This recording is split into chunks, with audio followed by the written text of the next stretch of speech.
Picture Victorian England, and you probably picture something clean. Straight-backed gentlemen tipping their hats, ladies in lace gliding through gardens. A well-mannered century, buttoned up and polite, the kind of place where nothing much goes wrong because everyone is far too busy behaving properly. Now put that picture down gently, because it's mostly wrong, and the real version is a great deal stranger. This is a century where a smiling dentist might sell you teeth pulled from soldiers on a battlefield, where a respectable profession involved wading into ponds to be bitten by worms for a living, where the fastest way to send an urgent letter across London was to stuff it into a tube and blast it through the city on compressed air. Somewhere between the top hats and the tea sets, an awful lot of ordinary British life was completely, gloriously unhinged, and almost nobody at the time thought so. Tonight we're going to wander gently through some of it. Nothing here is invented for effect. It's simply the true, slightly ridiculous texture of a century that gets remembered as tidy and was, underneath, anything but. Before we drift in, a quiet word of thanks to whoever suggested this one in the comments. This channel only exists because of requests like yours, so keep them coming. If you're enjoying the series, a like or a subscribe helps more than you'd think, though please don't feel any obligation at all. You're here to rest, not to do homework. Tell us in the comments where you're listening from tonight and what strange hour it happens to be where you are. And if your eyes are already heavier than your ears, remember this show is on Spotify too, so you can simply listen in the dark. Now get comfortable. Turn the lights down low enough that the room feels like a held breath. Let your shoulders drop from around your ears, wherever they've been hiding all day.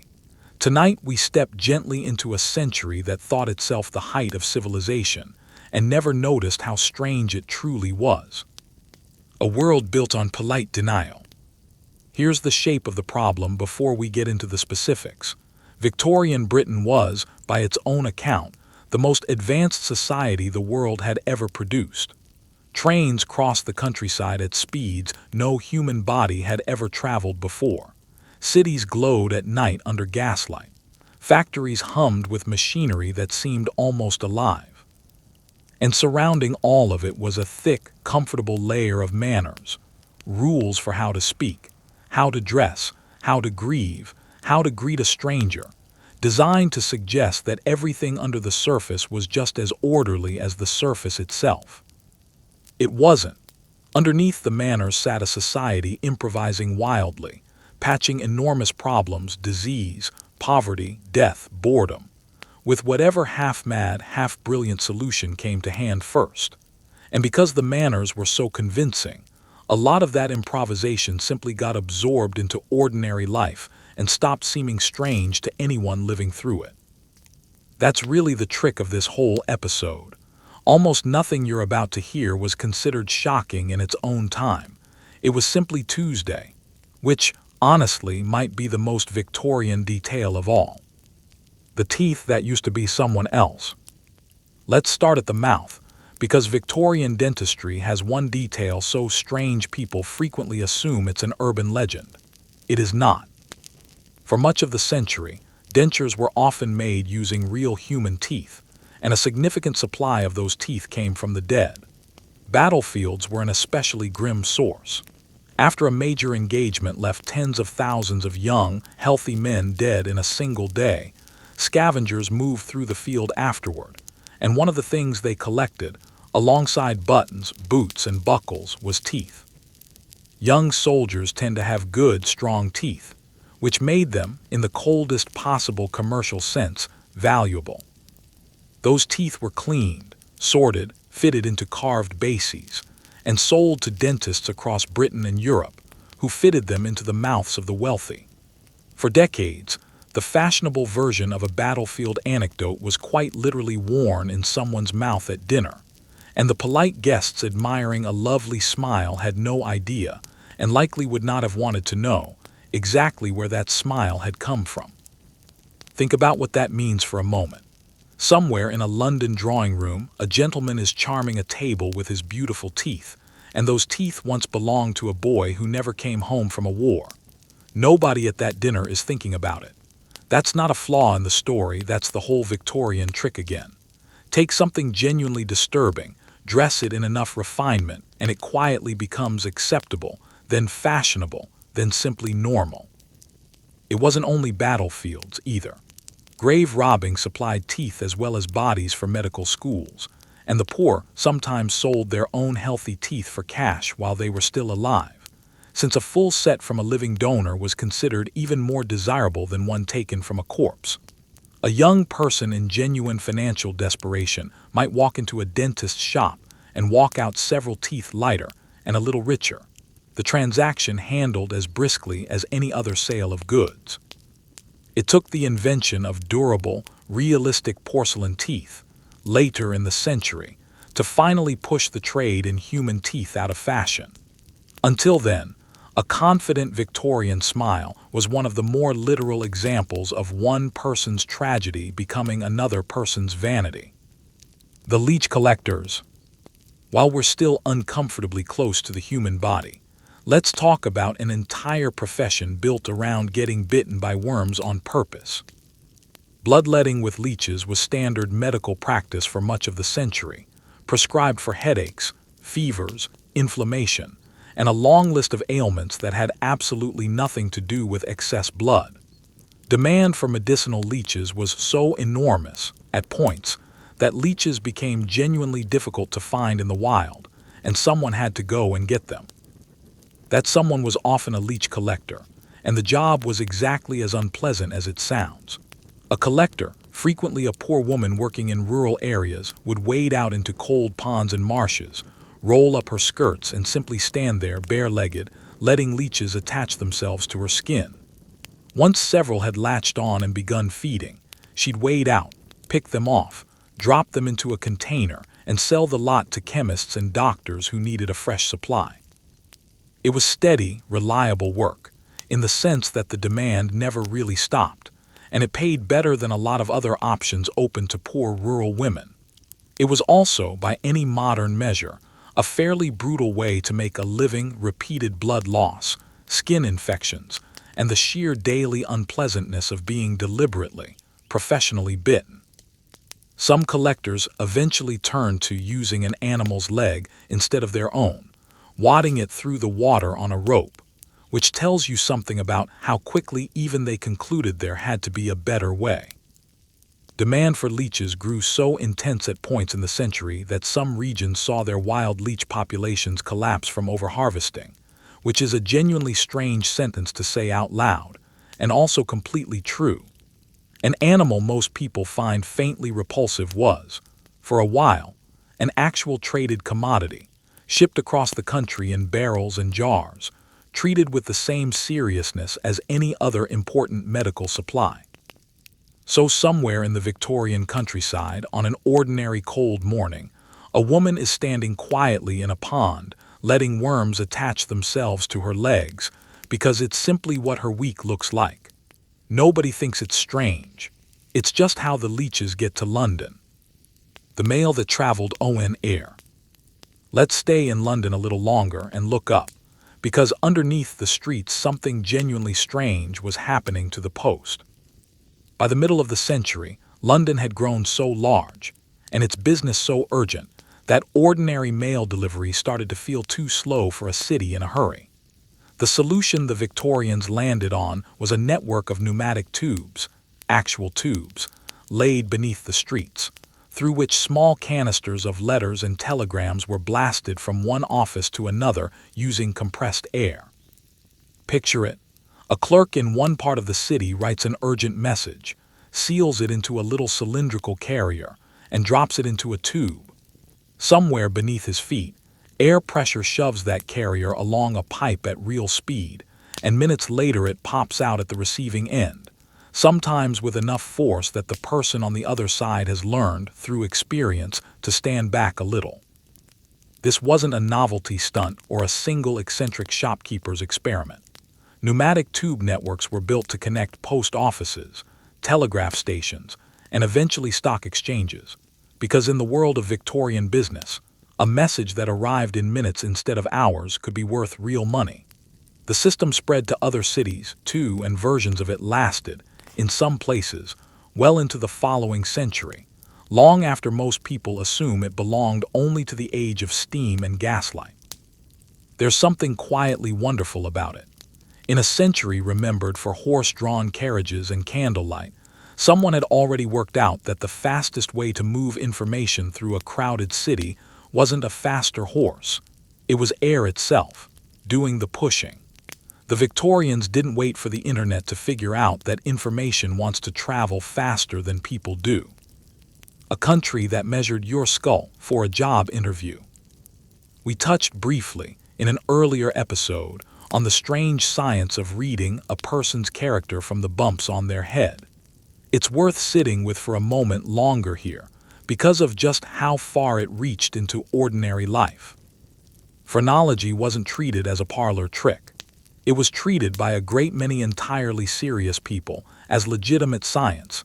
The idea that the brain was made up of distinct regions, each responsible for a particular trait, and that a skilled practitioner could read those traits by feeling the shape of your skull. Bumps and hollows were assumed to correspond to specific faculties: caution, affection, aggression, ambition, and dozens more, each with its own supposed location. What made it so pervasive wasn't the theory itself so much as what people did with it. Employers had job candidates' heads examined before hearing them, treating a phrenologist's report the way a modern employer might treat a background check. Parents consulted phrenologists to decide what career suited a child. Couples had their heads read for compatibility before agreeing to marry. An entire industry of phrenological societies, journals, and traveling practitioners grew up around a theory that had, essentially, no scientific basis at all. The pattern should sound familiar by now. Something confidently dressed in the language of science, charts, measurements, a solemn practitioner with careful fingers, became almost impossible for a Victorian audience to resist, however little truth sat underneath it. It offered tidy, measurable answers to the genuinely messy question of who a person really was, and a century that loved order above almost everything else found that irresistible. The dentist who would treat you by post. Sticking with the theme of confident nonsense sold as expertise, consider quack medicine's cousin, the mail-order cure. Newspapers of the era were packed with advertisements for medicines that claimed to fix absolutely everything, sent directly to your door with no doctor involved at all. You could order a tonic that promised to cure exhaustion, poor digestion, weak nerves, and baldness, all from the same small bottle, and the advertisement would be accompanied by glowing testimonials from customers whose existence nobody was in a position to verify. Many of these tonics contained generous amounts of alcohol or opium, which is precisely why customers reported feeling remarkably better after taking them, at least for a little while. Electric belts, magnetic rings, and various buzzing contraptions promised to restore vitality through the mysterious new power of electricity, which nobody fully understood yet, and which therefore made an excellent blank canvas for salesmen to paint whatever claims they liked onto. This was, in a very real sense, the birth of modern advertising: bold claims, manufactured trust, and a public eager enough for a solution that it rarely paused to ask whether the solution actually worked. If you've ever rolled your eyes at a modern miracle supplement promising to fix your energy, your sleep, and your metabolism all in one capsule, you're looking at a direct descendant of a very Victorian sales pitch. The strange science of keeping time by explosion. Here's one that tends to surprise people. For much of the century, many towns didn't rely on personal pocket watches to know the correct time of day. Clocks varied, watches drifted, and there was no reliable way for an ordinary household to know it was keeping accurate time. So some communities used a rather dramatic solution: a daily cannon blast, or a dropped ball atop a prominent building, fired or released at precisely the same moment each day, so that everyone within earshot or eyesight could set their own clocks by it. The most famous version involved a large ball mounted on a tower raised partway up a pole, and then dropped at exactly 1 o'clock, allowing ships in harbor, whose accurate timekeeping mattered enormously for navigation, to correct their instruments. It's a wonderfully blunt solution to a problem we now solve invisibly, through radio signals and satellites we never think about. The Victorians solved it with a very large, very visible, very literal object falling from a great height at a specific moment, and everyone simply built their day around it. We'll pause the pace here for a moment. Let your breathing slow. Let the room around you go a little softer at the edges. There's no need to hold onto any of these details, just let them drift past like something half-remembered, the way this whole century tends to feel, familiar in outline, strange in every particular. A childhood spent selling flowers and facts alike. Let's turn, gently, to the children of Victorian London, because the way they made money reveals just how strange the boundary between respectable trade and outright chaos really was. Street children, often no older than 7 or 8, worked as costermongers, selling flowers, watercress, matches, or hot chestnuts from trays hung around their necks, calling out their wares in a particular musical cry that regular Piscasba learned to recognize instantly. This wasn't charity work or an occasional errand. For thousands of children, it was the family income, and a bad day selling watercress could mean a genuinely hungry night at home. What's strange, looking back, is how thoroughly this became part of the ordinary soundscape of the city. A gentleman walking to his office would pass a dozen children shouting their wares before he'd gone 3 streets, and would think about it precisely as much as a modern commuter thinks about a coffee shop sign, which is to say, not at all. The child's cry became wallpaper, present everywhere, noticed by no one. Some of these children became genuinely well known on their patch of street, recognized by regulars the way you might recognize a familiar shopkeeper today. A costermonger girl selling violets outside a particular theater for years might become something of a fixture, greeted by name by the same gentleman night after night, her poverty simply an accepted backdrop to their evening out. The profession of being screamed at for a living. Here's a genuinely strange one. The Victorian era had a job that essentially amounted to being paid to be insulted. In certain trades, particularly around the sale of goods at auction or in busy markets, there existed a kind of professional heckler or puffer. Someone hired specifically to stir up a crowd, drive up bids, or create the impression of enormous demand for something that might otherwise sit unsold. It sounds almost like a modern marketing trick, and in a sense, it was exactly that. Manufactured enthusiasm, performed loudly enough in public to convince genuine bystanders that they were missing out on something valuable. The auction rooms of the era were full of this kind of theater. A puffer might bid loudly and dramatically on an item with no real intention of buying it, simply to push the price upward before dropping out at the last moment, leaving a genuine buyer to pay considerably more than the item was actually worth. It was widely suspected, occasionally exposed in the press, and rarely stopped, because proving it in any individual case was almost impossible. It's worth sitting with that for a second. An entire quiet economy of manufactured urgency, running underneath the polite surface of respectable commerce, doing precisely what modern advertising does when it claims something is almost sold out, except performed live, by an actual person, shouting in a crowded room. A century that treated electricity like magic, because it might as well have been. We've mentioned electric belts already, but it's worth slowing down on just how strange the Victorian relationship with electricity really was, because it explains so much of the century's other oddities. For most of your Victorian neighbors, electricity was not a well-understood force with clear rules.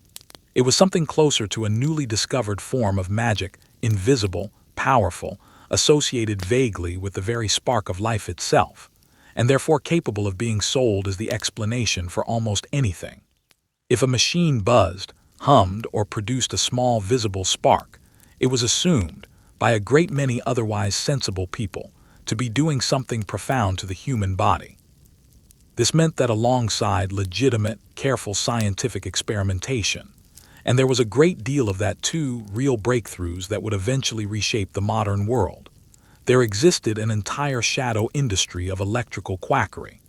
Devices promised to cure baldness, restore youth, calm nervous conditions, and address complaints too delicate to name aloud in mixed company, all through the simple, mysterious application of a mild electric current. None of it did what it claimed. Almost all of it produced nothing more than a faint tingling sensation, which the human mind, ever eager to believe in a cure, was quite happy to interpret as evidence that something important was happening. It's the same impulse behind a great many modern wellness gadgets that promise transformation through some invisible, barely perceptible mechanism. The packaging changes. The underlying hope and the underlying gullibility stay remarkably consistent across 150 years. The postman who delivred several times a day. One detail that consistently surprises people. For much of the Victorian era, in London especially, mail wasn't simply delivered once each morning the way you might picture it. In the city, multiple deliveries a day were entirely normal, sometimes as many as 10 or 12 separate collections and deliveries, spaced across the day, meaning a letter posted in the morning might reasonably be expected to reach its recipient and receive a reply before evening. This turned the humble postal system into something functioning almost like a Victorian version of text messaging. A gentleman might write to a friend in the morning suggesting lunch, receive a reply by early afternoon confirming the time, and consider the whole exchange perfectly unremarkable. Simply how quick communication worked, when the city's streets were dense enough and the postal service organized enough to make it possible. It's a strange thing to realize. In some very narrow sense, a wealthy Londoner in this era might have had faster, more reliable same-day communication with a friend across town than many people had with anyone at all a century later, before telephones became common in ordinary households. Progress, it turns out, is not always a straight line upward. Let your breathing settle again for a moment here. There's nothing you need to remember, nothing you need to hold on to. Just let the shape of this strange, over-organized century keep drifting past you, familiar and unfamiliar all at once. The strange business of selling sleep itself. It seems fitting, given where you are right now, to talk about how the Victorians thought about sleep.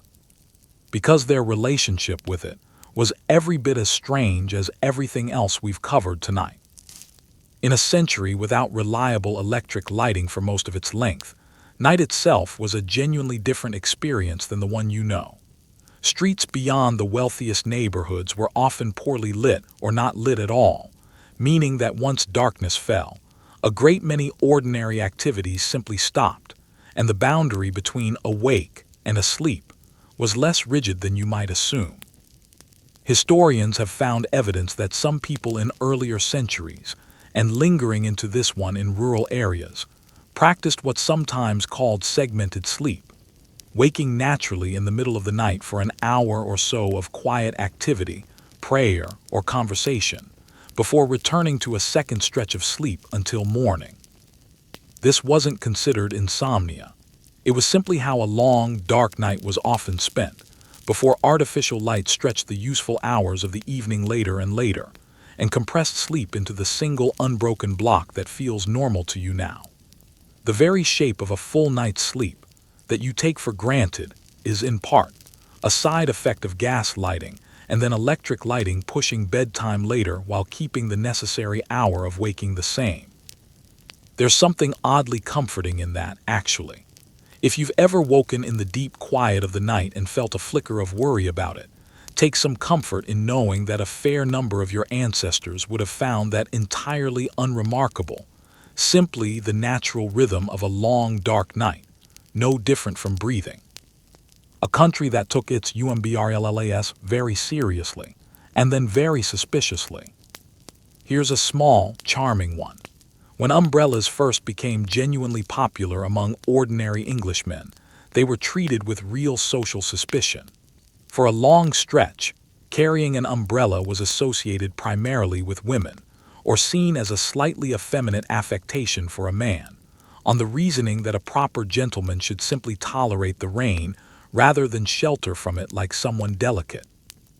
One particularly determined man is often credited, in popular retelling, with helping normalize the umbrella for British men by carrying one publicly and consistently despite considerable ridicule, weathering years of jeers from carriage drivers and passers-by who saw a man sheltering from rain as somehow lacking in fortitude. Over time, and helped along by simple practicality winning out over pride, the umbrella shifted from a mark of oddity to an entirely unremarkable, then eventually iconic, piece of British life. It's a small reminder that even the most obviously sensible ideas, protecting yourself from getting soaked, can take real social courage to normalize, if enough people have decided, for reasons that don't hold up to much scrutiny, that the sensible thing is somehow embarrassing. The gentlemen's club that bet on anything at all. Victorian gentlemen's clubs in London kept detailed betting books, and the range of things wagered on inside them stretched into territory that sounds almost invented. Members reportedly placed bets on which of two raindrops would reach the bottom of a windowpane first, on how long a particular guest would live, on whether a man could walk a certain distance within a set time while carrying an egg on a spoon, on the outcome of duels, elections, marriages, and, with a kind of magnificent callousness, on the survival odds of people who were seriously ill. This wasn't a fringe eccentricity confined to a handful of odd characters. It was a genuine, widespread pastime among a certain class of Victorian gentlemen who treated wagering as a form of ongoing entertainment applied to literally anything that offered even the faintest element of uncertainty. The betting books from some of these clubs survive today, and reading through them feels a little like reading the world's strangest diary, mundane daily life interrupted, again and again, by enormous sums of money staked on something almost comically trivial. If you've ever made a small friendly bet about something utterly inconsequential, you're in surprisingly distinguished, if slightly absurd, historical company. A slow drift toward rest. We've wandered tonight through teeth taken from the dead, worms collected on bare legs, mail blasted through tubes by air, skulls red like maps, tonics that did nothing but taste faintly of hope, and gentlemen betting on raindrops. None of it was considered strange at the time. It was simply the texture of ordinary life, dressed up in good manners and taken entirely for granted. That's really the quiet lesson underneath a night like this one. Every era believes itself to be the sensible one, the advanced one, the one future generations will look back on with respect rather than gentle amusement. The Victorians certainly believed that about themselves, right up until the moment their descendants started writing episodes like this. It's worth wondering, every now and then, what your own century is doing right now that will sound just as strange to whoever is listening 150 years from tonight. For now, though, none of that needs to trouble you. You're warm. You're safe. The wallpaper isn't poisoned, the tea isn't laced with anything, and nobody is coming to read the bumps on your head. Let the strange, cluttered, oddly endearing chaos of Victorian England drift back into the past where it belongs, and let your own quiet, ordinary night carry you gently towards sleep. The man who sold you your own reflection. Before we drift further, let's step into a slightly different corner of the century, the strange business of Victorian photography studios, and the surprisingly elaborate performance that went into having your picture taken at all. You might imagine walking into a studio, sitting down, and having your photograph snapped in a moment, the way you would today. It wasn't like that at all. A sitting could take anywhere from several seconds to nearly a minute of complete stillness, and studios developed an entire arsenal of equipment purely to help a living person hold that stillness convincingly. Hidden clamps and stands, disguised behind drapery, gripped the back of your head or braced your spine, invisible in the final image. They're purely so you wouldn't sway, blink, or slump during the long exposure. Photographers also became remarkably skilled salesmen of vanity. A studio might keep a small collection of props on hand, a book nobody in the room could actually read, a painted backdrop of a garden that existed nowhere, a fake marble column, purely to suggest a level of wealth or sophistication the sitter may not have actually possessed. A modest clerk could, for the price of a sitting, be photographed looking every inch the country gentleman, book in hand, garden behind him, column at his shoulder.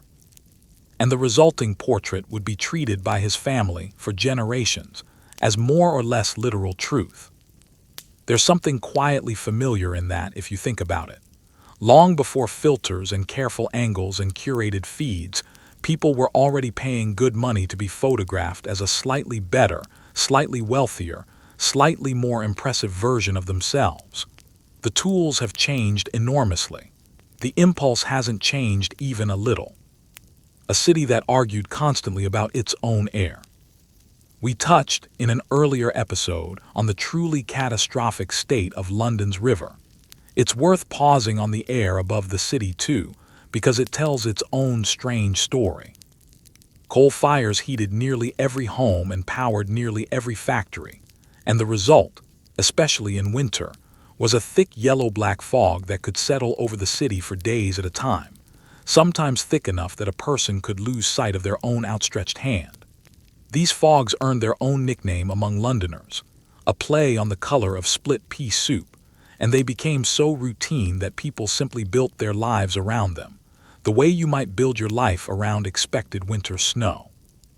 Streets became genuinely dangerous during a heavy fog. Carriages crawled at a walking pace, or stopped altogether. People carrying torches were sometimes hired to walk ahead of pedestrians simply to guide them safely along a route they'd otherwise be unable to see. Respiratory illness spiked every time a serious fog rolled in and settled, and doctors of the era, while not yet understanding the precise chemistry involved, absolutely understood that these events killed people in real and measurable numbers every single time they occurred. And yet, remarkably, the fogs also became something the city took a strange, dark pride in, treated in some circles almost as a peculiar character trait of London itself, mentioned by visitors and residents alike with a kind of grim, resigned fondness, the way you might complain about a difficult relative you nonetheless wouldn't trade for anyone else. It took public health crises stacking up for decades before anything resembling real reform to the city's air began to take hold, and even then, progress was slow, argued over, and resisted at every step by industries who found clean air considerably more expensive than dirty air. The school where children learned by repeating everything aloud, forever. Education for ordinary Victorian children, where it existed at all, often looked nothing like a modern classroom.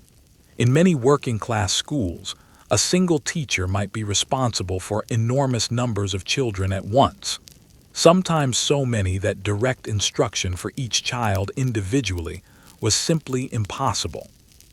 The solution many schools adopted was called the monitorial system. A teacher would instruct a small group of older, more advanced students directly, and those students would then turn around and teach the same lesson to a larger group of younger children, who might then teach an even larger group beneath them, in a kind of cascading relay of information passed from child to child down through the room. An entire school of several hundred children could, in theory, be run by a single adult teacher at the very top of this chain, with the actual day-to-day instruction handled almost entirely by the children themselves. It was efficient, in the narrowest possible sense, and it was also exactly as chaotic as you'd imagine, given that the version of any lesson reaching the youngest children had typically passed through several rounds of imperfect repetition by other children not much older than they were, each one absorbing and re-explaining the material as best they understood it themselves. Errors compounded. Lessons drifted. but it kept enormous numbers of poor children in some kind of schooling at minimal cost, which, to the people funding it, was often the only metric that mattered. A gentle pause. Let things settle again for a moment. You don't need to hold on to any of this, the fog, the photographs, the children teaching children. Just let it drift by, one strange detail after another, the way a long, half-remembered dream tends to move without needing to make complete sense. The men who walked the streets shouting the time. Before pocket watches became affordable for ordinary working people, many towns and cities relied on a rather charming human solution to the problem of knowing what time it was: the knocker-up. A knocker-up was hired, often for just a few pence a week, to walk a regular route through the streets in the very early hours of the morning, waking factory and dock workers in time for their shifts. Their tool of choice was usually a long pole, sometimes fitted with a soft knob or a handful of dried peas on the end, used to tap gently but firmly against upstairs bedroom windows until the sleeper inside stirred. Some knocker-ups used pea shooters instead, launching dried peas at the glass from the street below with practiced accuracy, aiming for one specific window among dozens on a long terrace of identical houses. It was a genuine profession, passed down at times within families, with the same knocker-up walking the same streets, waking the same households for years or even decades. Workers came to depend on this human alarm clock every bit as much as you might depend on the phone beside your bed, trusting a stranger with a stick to appear, reliably in the freezing dark of a winter morning, and rap gently until they stirred. The job only faded away once affordable alarm clocks became widely available to ordinary households, quietly retiring an entire trade that had, for the better part of a century, been the only thing standing between thousands of workers and oversleeping into unemployment. The swimming baths that doubled as the only bath most people had. For a great many working-class Victorians, especially in crowded industrial cities, a private bath at home simply didn't exist. Housing was cramped, plumbing was rare, and heating enough water for a proper wash was a genuine daily labor rather than the turn of a tap. Public bathhouses grew up to fill this need, offering rows of private cubicles where, for a small fee, a person could wash properly in hot water, something entirely unavailable to them at home. These bathhouses were often built alongside public wash houses, where women could bring the family's laundry to be washed using proper facilities, rather than attempting the exhausting, day-consuming task of boiling and scrubbing everything by hand in a single kitchen basin. For enormous numbers of ordinary Victorian families, a genuinely clean body and genuinely clean clothes were, in a very real sense, a public, communal, paid-for experience rather than a private one. It's a strange thing to imagine now, in a world where a hot shower is something most people take entirely for granted, available instantly and privately at any hour. For a great many Victorians, cleanliness itself required leaving the house, paying a fee, and taking your turn in a queue. The umbrella's strange cousin, the ice cream that came with a warning. We spoke earlier in this series about the penny lick and its rather horrifying shared glass.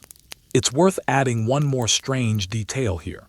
Some Victorian ice cream sellers were known, on occasion, to use questionable ingredients entirely unrelated to hygiene, thickening agents, cheap flavorings, and coloring of dubious origin, added simply to make a small, costly amount of real cream and sugar stretch further and look more appealing on a hot day.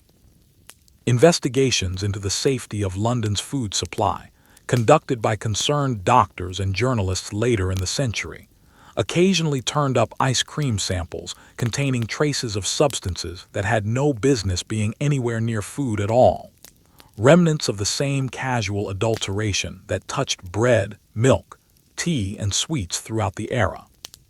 A treat bought for a penny on a summer afternoon carried, quite genuinely, a small element of gamble each time, layered on top of the already dubious shared glass it was served in.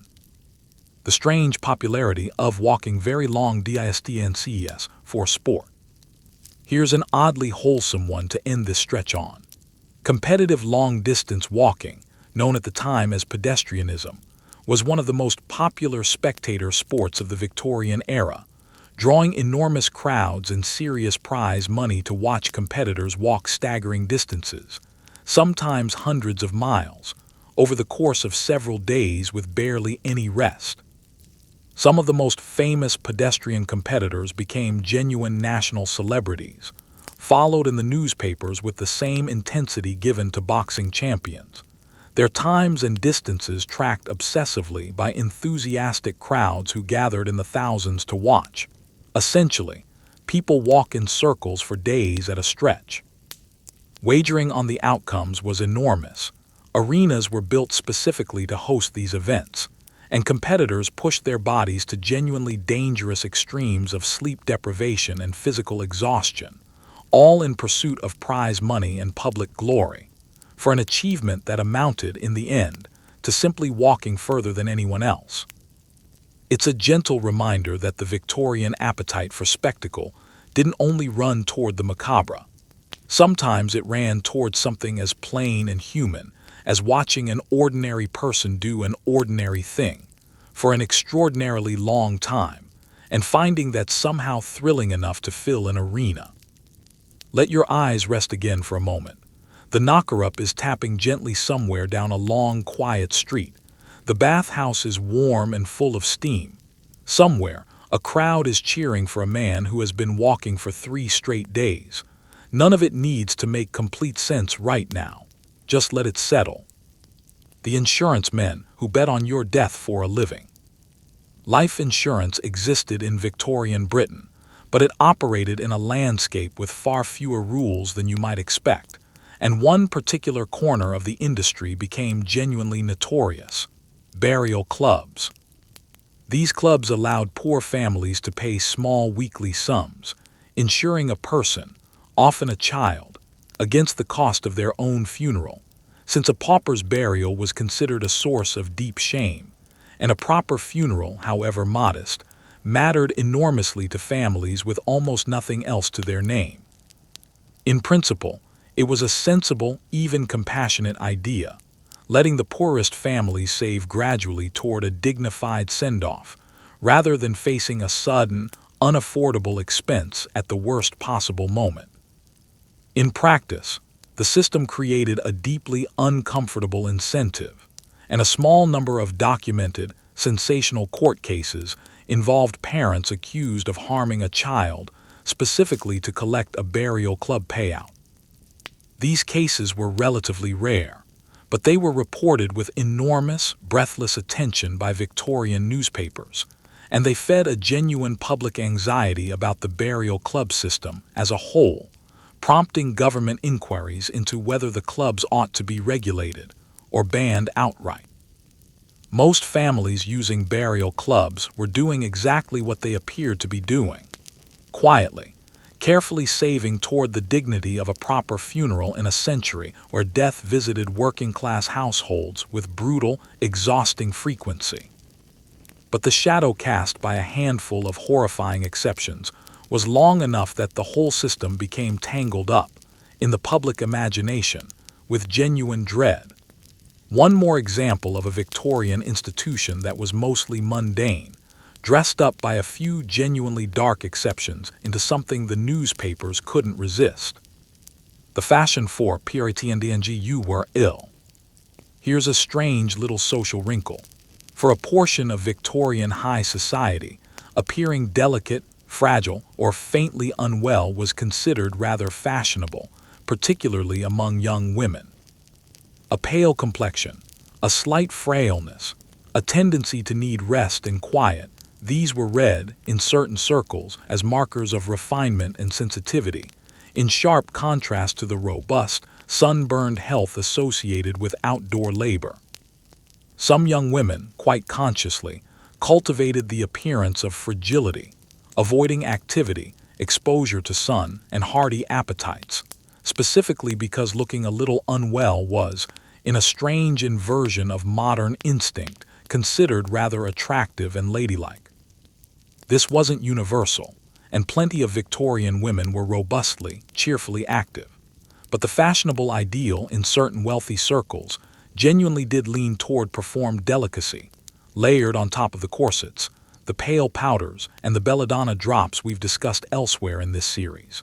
An entire aesthetic of fragility was, in effect, manufactured and performed, treated as a genuine marker of good breeding rather than a description of anyone's actual health. The strange obsession with collecting everything. Victorian Britain developed a genuine, widespread mania for collecting, not merely as an occasional hobby, but as a defining feature of respectable middle-class life.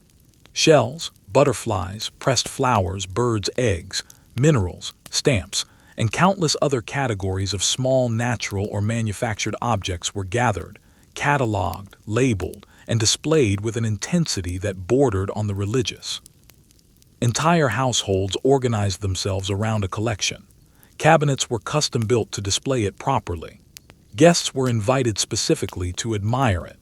Magazines and societies sprang up around individual categories of collecting, complete with their own expert hierarchies, prized rarities, and passionate rivalries between collectors competing for the same specimens.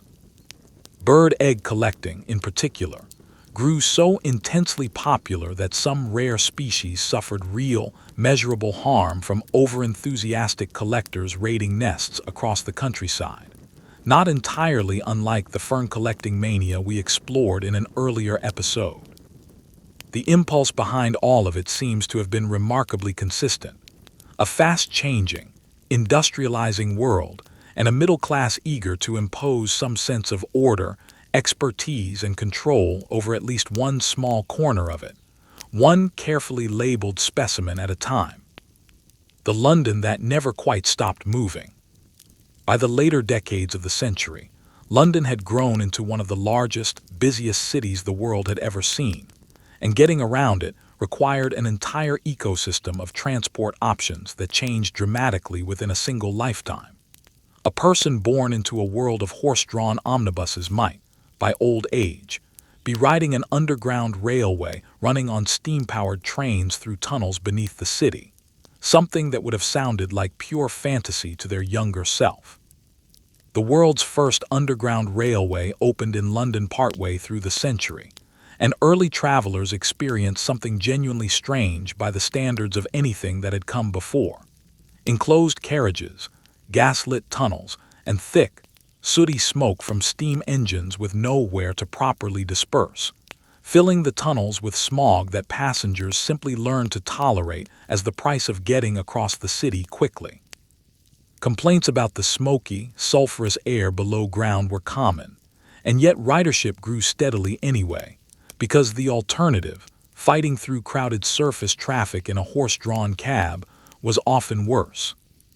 It's a fitting note to end this stretch of the episode on. A century that gave you dead men's teeth in your mouth and worms on a stranger's legs also gave you the underground railway, mail blasted through tubes, and a swimming pool round the corner from your house. Progress and strangeness in Victorian Britain were very rarely separate things. They arrived, again and again, bundled together in the very same invention. Let your breathing slow again. There's a train rattling gently somewhere beneath a smoky tunnel, a knocker-up tapping softly on a distant window, a bird egg collector cataloging quietly by candlelight. None of it needs your attention any longer. Just let it all recede. The men who sold respectability by the yard. Clothing in Victorian Britain carried an enormous amount of unspoken meaning, and an entire trade grew up around helping people who couldn't quite afford real respectability borrow the appearance of it instead. Second-hand clothes dealers did enormous business throughout the century, buying and reselling garments discarded by wealthier households, often altered and repaired to disguise their previous life. A shop clerk with modest wages might, for a fraction of the original price, purchase a gentleman's coat once worn by someone considerably richer, carefully mended and pressed to look presentable, and wear it to church on Sunday looking, for a few hours at least, rather more prosperous than his actual circumstances allowed. There was an entire hidden industry supporting this. Menders who specialized in disguising worn cuffs and collars, dyers who could darken faded fabric back to a respectable black, and dealers who understood precisely how to display a second-hand coat so that its previous owner's outline had been thoroughly erased. Respectability, in Victorian Britain, was something you could genuinely rent for an afternoon, provided you knew which shop to visit and how to wear the result with sufficient confidence. The strange cultural panic over sensation novels. Cheap, serialized fiction exploded in popularity throughout the century, made possible by improved printing and rising literacy, and a great deal of it fell into a genre the critics of the day sneeringly labeled sensation fiction. Stories built around scandal, bigamy, hidden identities, madness, and crime, often set in the outwardly respectable homes of the middle and upper classes rather than in some distant criminal underworld. Respectable commentators worried enormously about the effect these stories might have, particularly on young female readers, warning gravely that a steady diet of sensational plots might overstimulate delicate nerves, encourage inappropriate excitement, or plant dangerous ideas about how ordinary domestic life might secretly conceal terrible secrets. Doctors occasionally weighed in with warnings about the health risks of reading too much exciting fiction, treating an enthusiastic novel reader roughly the way a modern parent might worry about a teenager spending too many hours absorbed in a screen. None of the warnings did much to slow the genre down. Cheap fiction sold in enormous numbers precisely because it was thrilling, easy to read in installments, and passed eagerly from reader to reader regardless of how many stern articles were published warning against it. It's a pattern that has repeated with almost every new form of popular entertainment since. The young enjoy something enormously, the older generation frets about its corrupting influence, and the entertainment, largely unbothered, continues anyway. A country that loved its dogs enough to build them cemetris. Amid all the mourning customs we've discussed elsewhere in this series, one detail stands out as genuinely touching. Victorian Britain developed a real, sincere culture of grieving for pets, treating the death of a beloved dog or cat with a seriousness that would have struck earlier generations as excessive. Formal pet cemeteries appeared in several cities, complete with small headstones bearing genuinely heartfelt inscriptions, mourning the loss of a favorite companion in language every bit as tender as anything written for a human family member. Wealthy households sometimes commissioned portraits of a deceased pet, or had a beloved animal preserved through taxidermy, precisely so its presence might linger a little longer in the home. It's a small, gentle counterweight to some of the stranger, darker material in this episode.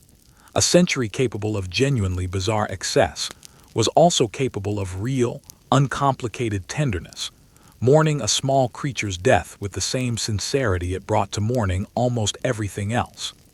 The instinct to love an animal enough that losing it genuinely hurts turns out to be one of the more comfortingly unchanged threads running from their century into yours.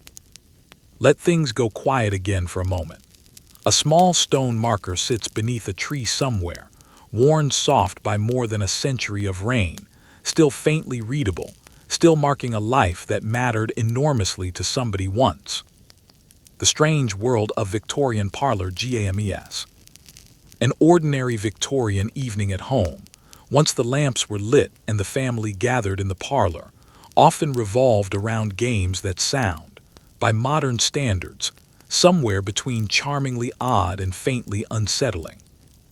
One popular parlor pastime involved passing around a lit candle or a small burning object while reciting a rhyme, with the goal of not being the person holding it when the rhyme ended, since tradition held that whoever held it last would suffer some minor, joking misfortune. Another common game involved guessing riddles built around double meanings so delicately suggestive that half the fun was in how close to impropriety a respectable household could edge without ever quite crossing the line. everyone dissolving into laughter at jokes that would sail entirely over the head of anyone not fluent in the era's particular codes of politeness. Ghost stories, too, were a genuine staple of ordinary social evenings, particularly around the winter holidays, with families and friends gathering specifically to frighten one another with tales of the supernatural, passing the custom down through generations long before it became associated primarily with a single date in October. It's worth remembering that a hearty tradition of telling ghost stories at Christmas existed in Britain well before it became associated, in the popular imagination, with autumn evenings instead. The surprising science of Victorian swimming advice. We've discussed the bathing machine already, but the actual instruction given to Victorian swimmers, on the rare occasions they received any, is worth a moment's attention in its own right. Swimming manuals of the era offered advice that ranged from genuinely sound to wonderfully impractical, including detailed instructions on the correct facial expression to maintain while swimming, on the grounds that a calm, composed face while in the water was considered a mark of proper breeding, regardless of how strenuous the actual swimming happened to be.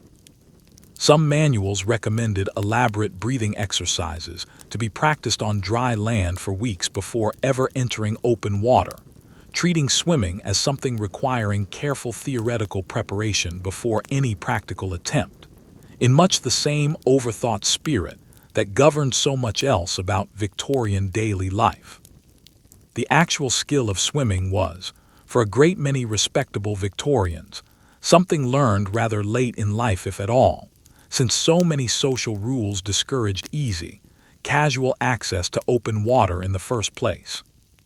The odd respectability of pigeon racing. While upper society busied itself with fern collecting and phrenology appointments, an enormously popular working-class hobby was quietly taking over the rooftops of industrial towns: pigeon racing. Ordinary working men, often with very little spare money and even less spare time, poured real devotion into breeding, training, and racing homing pigeons, competing in organized races that could stretch the birds across enormous distances before they found their way home again.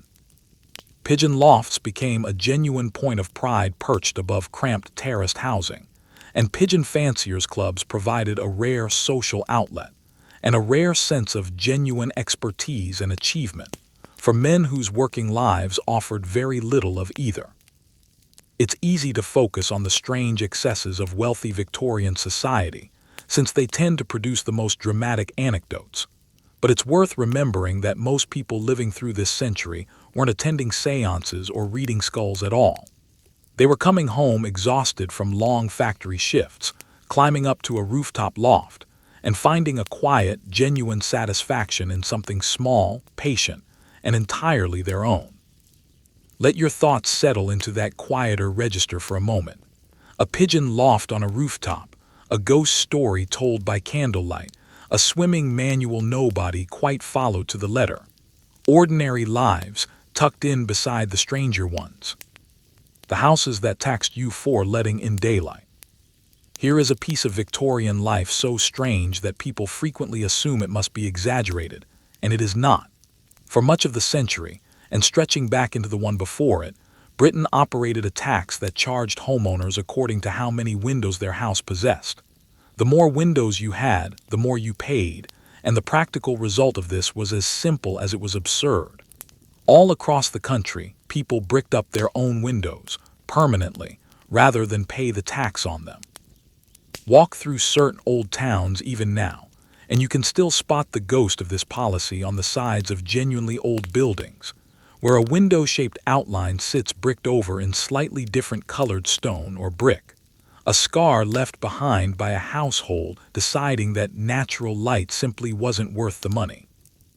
Entire rows of houses were built from the very start with fewer windows than a comfortable home would normally want, architects designing around the tax before a single family had even moved in, because building it right the first time was cheaper than bricking things up later. The consequences went well beyond mere annoyance. Rooms with too few windows, or none at all, grew damp, poorly ventilated and permanently dim, and in the crowded, poorly built housing of industrial cities, this darkness and lack of airflow contributed to genuinely serious health problems. Doctors of the era, and later public health reformers, argued forcefully that the tax was making ordinary people sicker, forcing the poorest households in particular into homes that trapped foul air and encouraged the spread of disease, simply because proper ventilation had become something you had to be wealthy enough to afford. There's a particular kind of Victorian irony sitting inside all of this. A society that prided itself on progress, science, and the steady march of civilization had, quite by accident, constructed a tax policy that punished people for wanting fresh air and daylight in their own homes. It took decades of mounting evidence and genuine public campaigning by reformers who connected the tax directly to poor health outcomes in overcrowded slums before the policy was finally abolished. By then, the scars were already built into the walls of towns across the country, and in more than a few places, you can still see them today if you know where to look. A bricked-up window is, in its own quiet way, one of the most literal monuments the Victorians left behind, proof that a government can tax something as basic as sunlight, and that ordinary people will simply wall it out rather than pay. The strange mathematics of the Victorian dinner party. If you were invited to a genuinely formal Victorian dinner among the wealthy, you would discover that the entire evening operated according to a set of rules so intricate that entire books existed purely to explain them, and getting even a small detail wrong could quietly mark you, in the eyes of your hosts, as someone who did not truly belong. The seating itself followed a strict, almost mathematical order of precedence, determined by rank, title, and social standing, worked out in advance by the hostess with real care, because seating the wrong person beside the wrong other person could cause genuine, lasting offense. Guests were expected to enter the dining room in a specific order, gentlemen offering an arm to the lady they had been assigned to escort. The whole procession moving with the precision of a small parade, rather than the casual shuffle of people simply walking into a room to eat. Once seated, an entire silent language of cutlery governed the meal.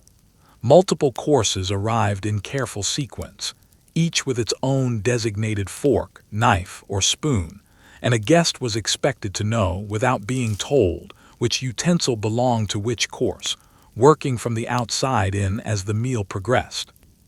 Placing your cutlery in the wrong position at the wrong moment could signal, to an attentive hostess, that you had finished eating when you hadn't, or that you were still eating when everyone else had moved on. Small errors that nonetheless registered clearly to those trained to notice them. Conversation, too, had its own strict architecture. A guest was expected to speak primarily to the person seated on one side during one course, then turn and speak to the guest on the other side during the next, ensuring that nobody at the table felt neglected across the length of a long meal, and certain topics were considered entirely unsuitable for the table regardless of how interesting they might be in private company. Politics, religion, and anything touching on money were generally steered around carefully, leaving conversation to circle endlessly around safer, blander territory, no matter how badly a guest might privately long to discuss something with actual substance. The sheer effort involved in getting through a single formal dinner without a misstep helps explain why etiquette manuals sold so consistently well throughout the century.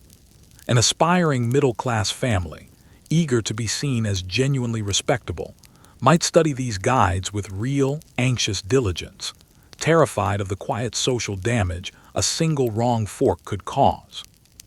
It is worth remembering, the next time a modern social situation feels awkward, that at least you are almost certainly not being silently judged for reaching for the wrong spoon. The insect that built and destroyed fortunes. Silk was one of the great luxury materials of Victorian fashion, and an entire, fragile industry grew up around producing it, resting ultimately on the health of an extremely delicate insect, the silkworm. Silk production required enormous quantities of mulberry leaves to feed the worms, careful control of temperature and humidity, and endless patient labor to unwind the impossibly fine threads of each cocoon without breaking them. Partway through the century, a devastating disease swept through silkworm populations across large parts of Europe, decimating the supply of raw silk and threatening to collapse an industry that supported an enormous number of workers, from rural farmers tending mulberry groves to skilled weavers in major manufacturing towns. The crisis prompted genuinely serious scientific investigation, drawing in some of the era's most capable minds to study the disease and attempt to save an industry balanced, quite literally, on the health of a caterpillar. For ordinary Victorian consumers, none of this crisis was visible in the finished product. A wealthy lady purchasing a beautiful silk gown for a formal occasion likely had no idea that the material draped so elegantly across her shoulders represented the tail end of an industry that had, within living memory, teetered on the edge of genuine collapse, rescued only through painstaking scientific effort applied to a problem most fashionable customers never once considered. It's a pattern that recurs constantly across this century and, honestly, every century since.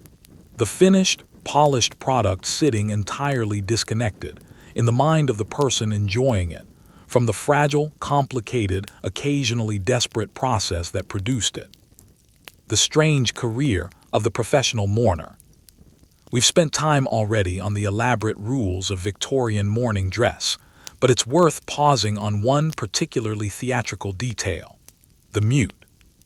At a great many respectable Victorian funerals, especially among families eager to demonstrate the appropriate seriousness of their grief, professional mourners were actually hired to stand outside the house of the deceased, and later to walk in the funeral procession, dressed head to toe in solemn black, wearing an expression of grave, silent sorrow for an individual they had, in many cases, never actually met. These hired mutes served a purely visual, symbolic function, adding an appropriately grand and sorrowful presence to a funeral procession, their genuine grief entirely beside the point. What mattered was the appearance of a properly attended, properly mourned death, and a family with sufficient means could simply pay to ensure that appearance was met, regardless of how many of the people actually present felt any real personal sorrow at all. The practice eventually drew real satirical mockery, even within the era itself, precisely because of how transparently performative it was. Writers and social critics pointed out the strange emptiness at the heart of hearing a stranger to look sad on your behalf, and over time, as attitudes shifted and mourning customs gradually relaxed, the professional mute faded from fashion, taking with it one of the more strikingly theatrical details of an already deeply theatrical approach to death. A long, quiet pause. Let all of that settle now slowly. A bricked-up window catching no light. A silent hired mourner standing at a stranger's door. A silkworm, tiny and fragile, holding up an entire industry without ever knowing it. Victorian England built enormous, complicated systems around the smallest and strangest things, and asked ordinary people to simply live quietly inside them, mostly without question. You don't have to hold on to any of it. Let your body sink a little further into wherever you're resting. Let your breathing slow, unhurried, easy. The strange economy of second-hand everything. Victorian Britain ran on reuse in a way that would look almost unrecognizable now, and it went far beyond the second-hand coats we touched on earlier. An entire economic ecosystem existed to buy, repair, resell, and repurpose nearly everything a household discarded, because for the vast majority of the population, buying something genuinely new was simply not an option most weeks of the year. Rag and bone men walked regular routes through city streets, calling out as they went, collecting old clothing, bones, scrap metal, and household refuse that families no longer wanted. What they collected wasn't simply thrown away. Rags were sold on to paper mills, since paper at this point in history was still largely made from cloth fibers rather than wood pulp, meaning the shirt on your back today might, a year later, quite literally become the newspaper someone reads over their morning tea. Bones were sold to processors who rendered them down for uses ranging from fertilizer to the manufacture of glue, buttons, and even the bone china that sat, polished and gleaming, on a wealthy family's dining table without a single guest at that table making the connection. Old candle stubs, too short and misshapen to be sold new, were collected and sold on to be melted down and reformed into fresh candles. Broken umbrellas were repaired by traveling menders rather than discarded. Even the ash left over from household coal fires had its own secondary market, sold on to brickmakers, who mixed it into the clay used to produce more bricks, meaning the very walls of new Victorian houses sometimes contained, quite literally, the burned remains of the fires that had warmed the houses built the year before. This constant churn of reuse wasn't driven by any particular environmental philosophy, since the very concept of environmentalism as you understand it today didn't yet exist. It was driven by simple, unforgiving economic necessity. In a world without cheap mass manufacturing, nothing was disposable in the casual way you might think of disposability now, and an entire visible layer of the economy existed purely to make sure that nothing, however humble, went entirely to waste. If you have ever felt a small twinge of guilt throwing something away that still seemed to have some use left in it, you are, in a strange way, tapping into an instinct the Victorians would have found entirely unremarkable, simply because for them, throwing something away while it still held value would have seemed like actual madness. The fascinating world of Victorian advertising trade cards. Long before television commercials or targeted online advertisements, Victorian Britain developed its own strange and wonderful form of marketing, the trade card. These were small, brightly colored, often genuinely beautiful illustrated cards, produced by manufacturers of soap, medicine, tea, and countless other household goods, distributed freely to customers as a form of advertising, and they became, almost immediately, a genuine collecting craze in their own right. Children and adults alike gathered these cards eagerly, pasting them into scrapbooks, trading duplicates with friends and neighbors the way children in a later century might trade sports cards, building entire personal collections around particular themes, whether that meant flowers, exotic animals, famous landmarks, or humorous scenes. Manufacturers, recognizing an opportunity, began producing cards specifically designed to be collected in sets, encouraging customers to keep purchasing a particular brand of soap or tea purely to complete their collection, an advertising technique that feels remarkably, almost uncomfortably modern. The cards themselves were often genuinely lovely, produced using increasingly sophisticated color printing techniques that were, at the time, still relatively new and impressive, meaning that a piece of advertising handed out for free with a bar of soap might be more beautifully illustrated than many things a family could actually afford to purchase and hang on a wall. It is a strange thought. A good deal of the finest, most colorful artwork that passed through many ordinary Victorian households arrived not as something bought and treasured, but as something given away for free, purely to sell soap. The peculiar respectability of the Victorian chemist's shop. We have already spent time in the strange, casually toxic world of the Victorian medicine cabinet, but the chemist's shop itself deserves a slightly longer look, because it operated as something closer to a general store for the body than anything resembling a modern regulated pharmacy. A Victorian chemist sold medicine, certainly, but also cosmetics, photographic chemicals, cleaning products, and a bewildering range of ordinary household goods, all displayed alongside jars and bottles containing substances that would, today, require serious licensing and careful handling. Arsenic sat on the shelf beside cough remedies. Opium-based tinctures sat beside hair tonics. A customer could walk in seeking a remedy for a headache and walk out having also purchased rat poison, hair dye, and a bottle of something vaguely described as a tonic for the nerves, with no meaningful distinction drawn in the shop itself between the genuinely dangerous and the merely useless.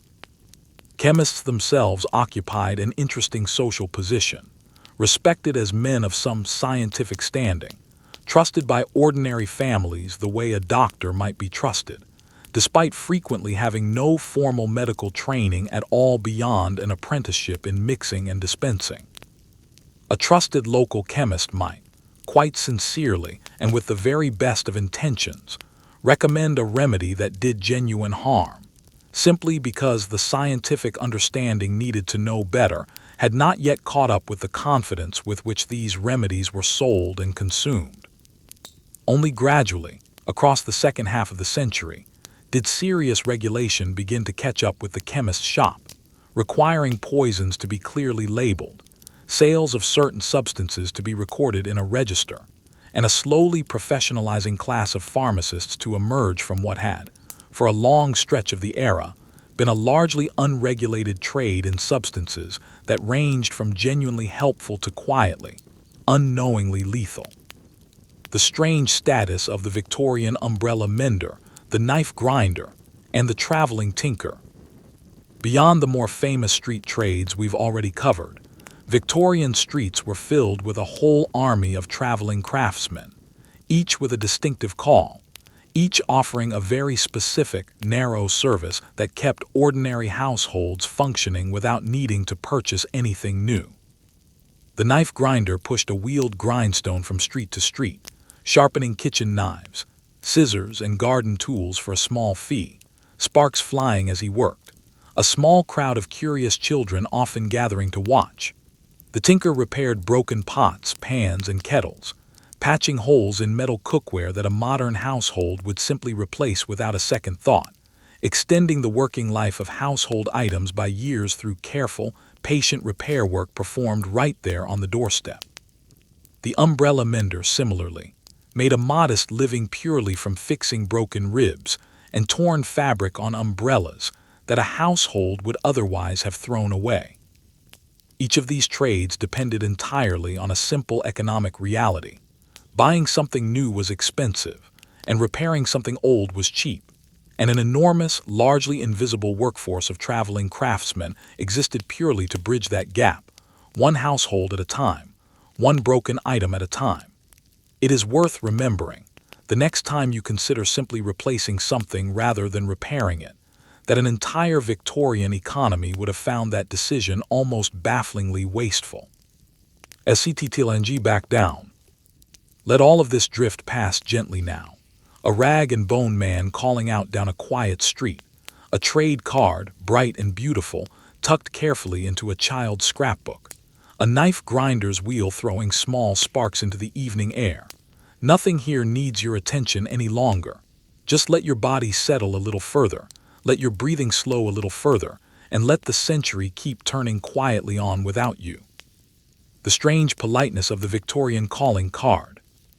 Long before a phone call or a text message could announce your arrival, Victorian social life ran on an intricate, almost ritualistic system built around a small rectangle of card stock, the calling card. If you wished to visit an acquaintance, particularly among the middle and upper classes, you did not simply knock and hope to be received.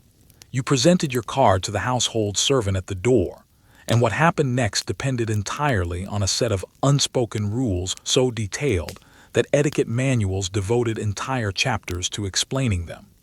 A folded corner on the card might indicate the visit was made in person rather than sent by messenger.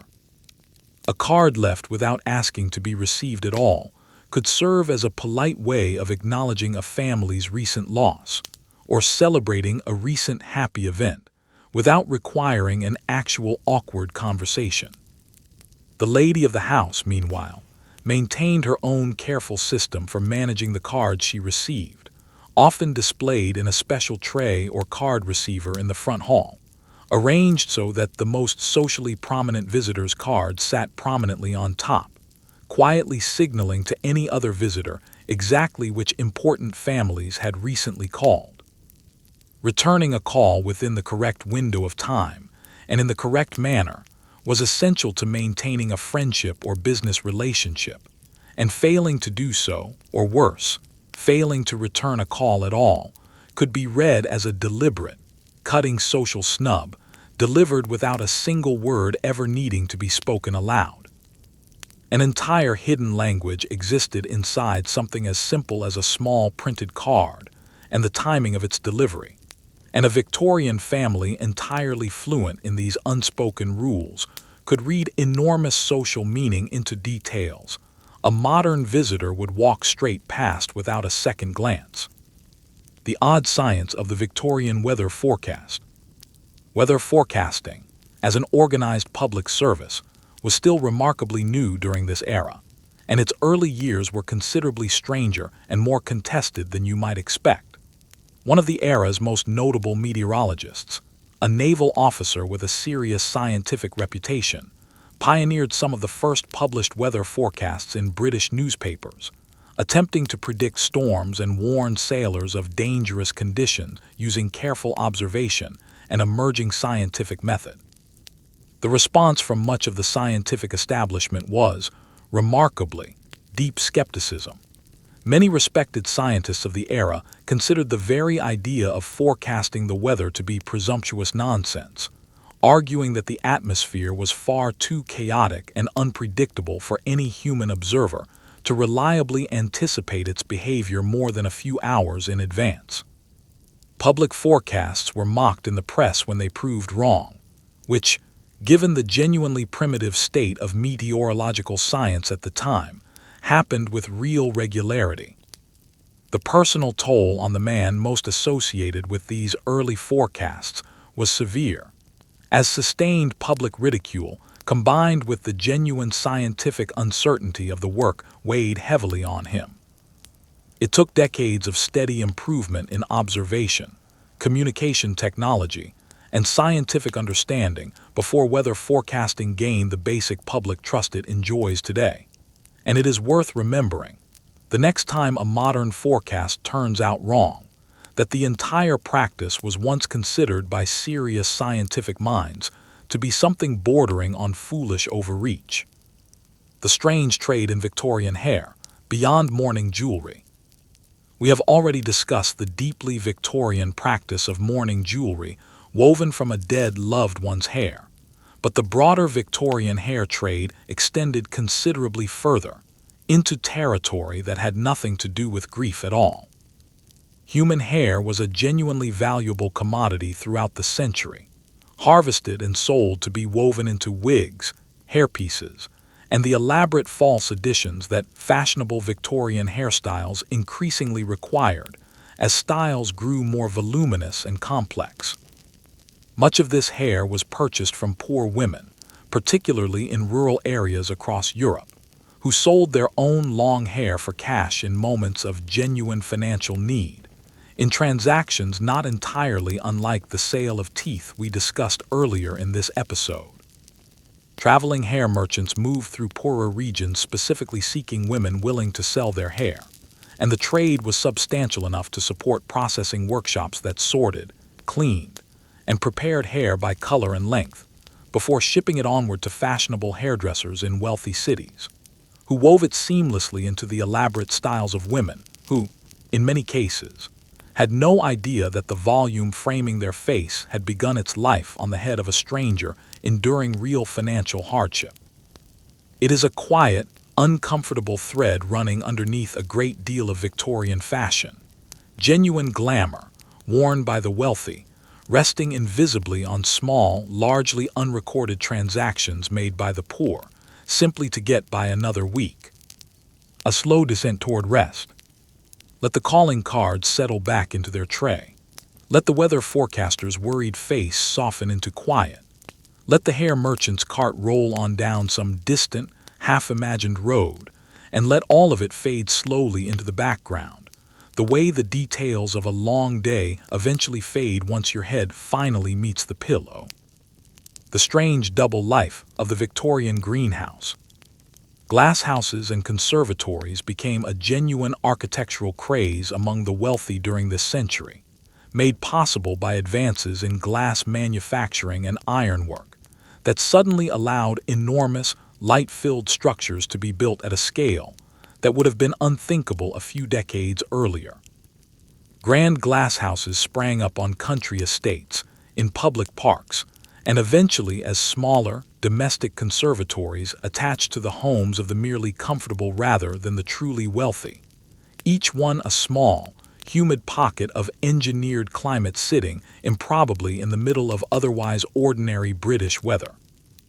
Inside these structures, wealthy collectors cultivated genuinely exotic plants gathered from across the expanding reach of the British Empire, orchids, palms, and rare specimens transported at real expense and real risk across oceans, often surviving the journey in far smaller numbers than had originally been collected.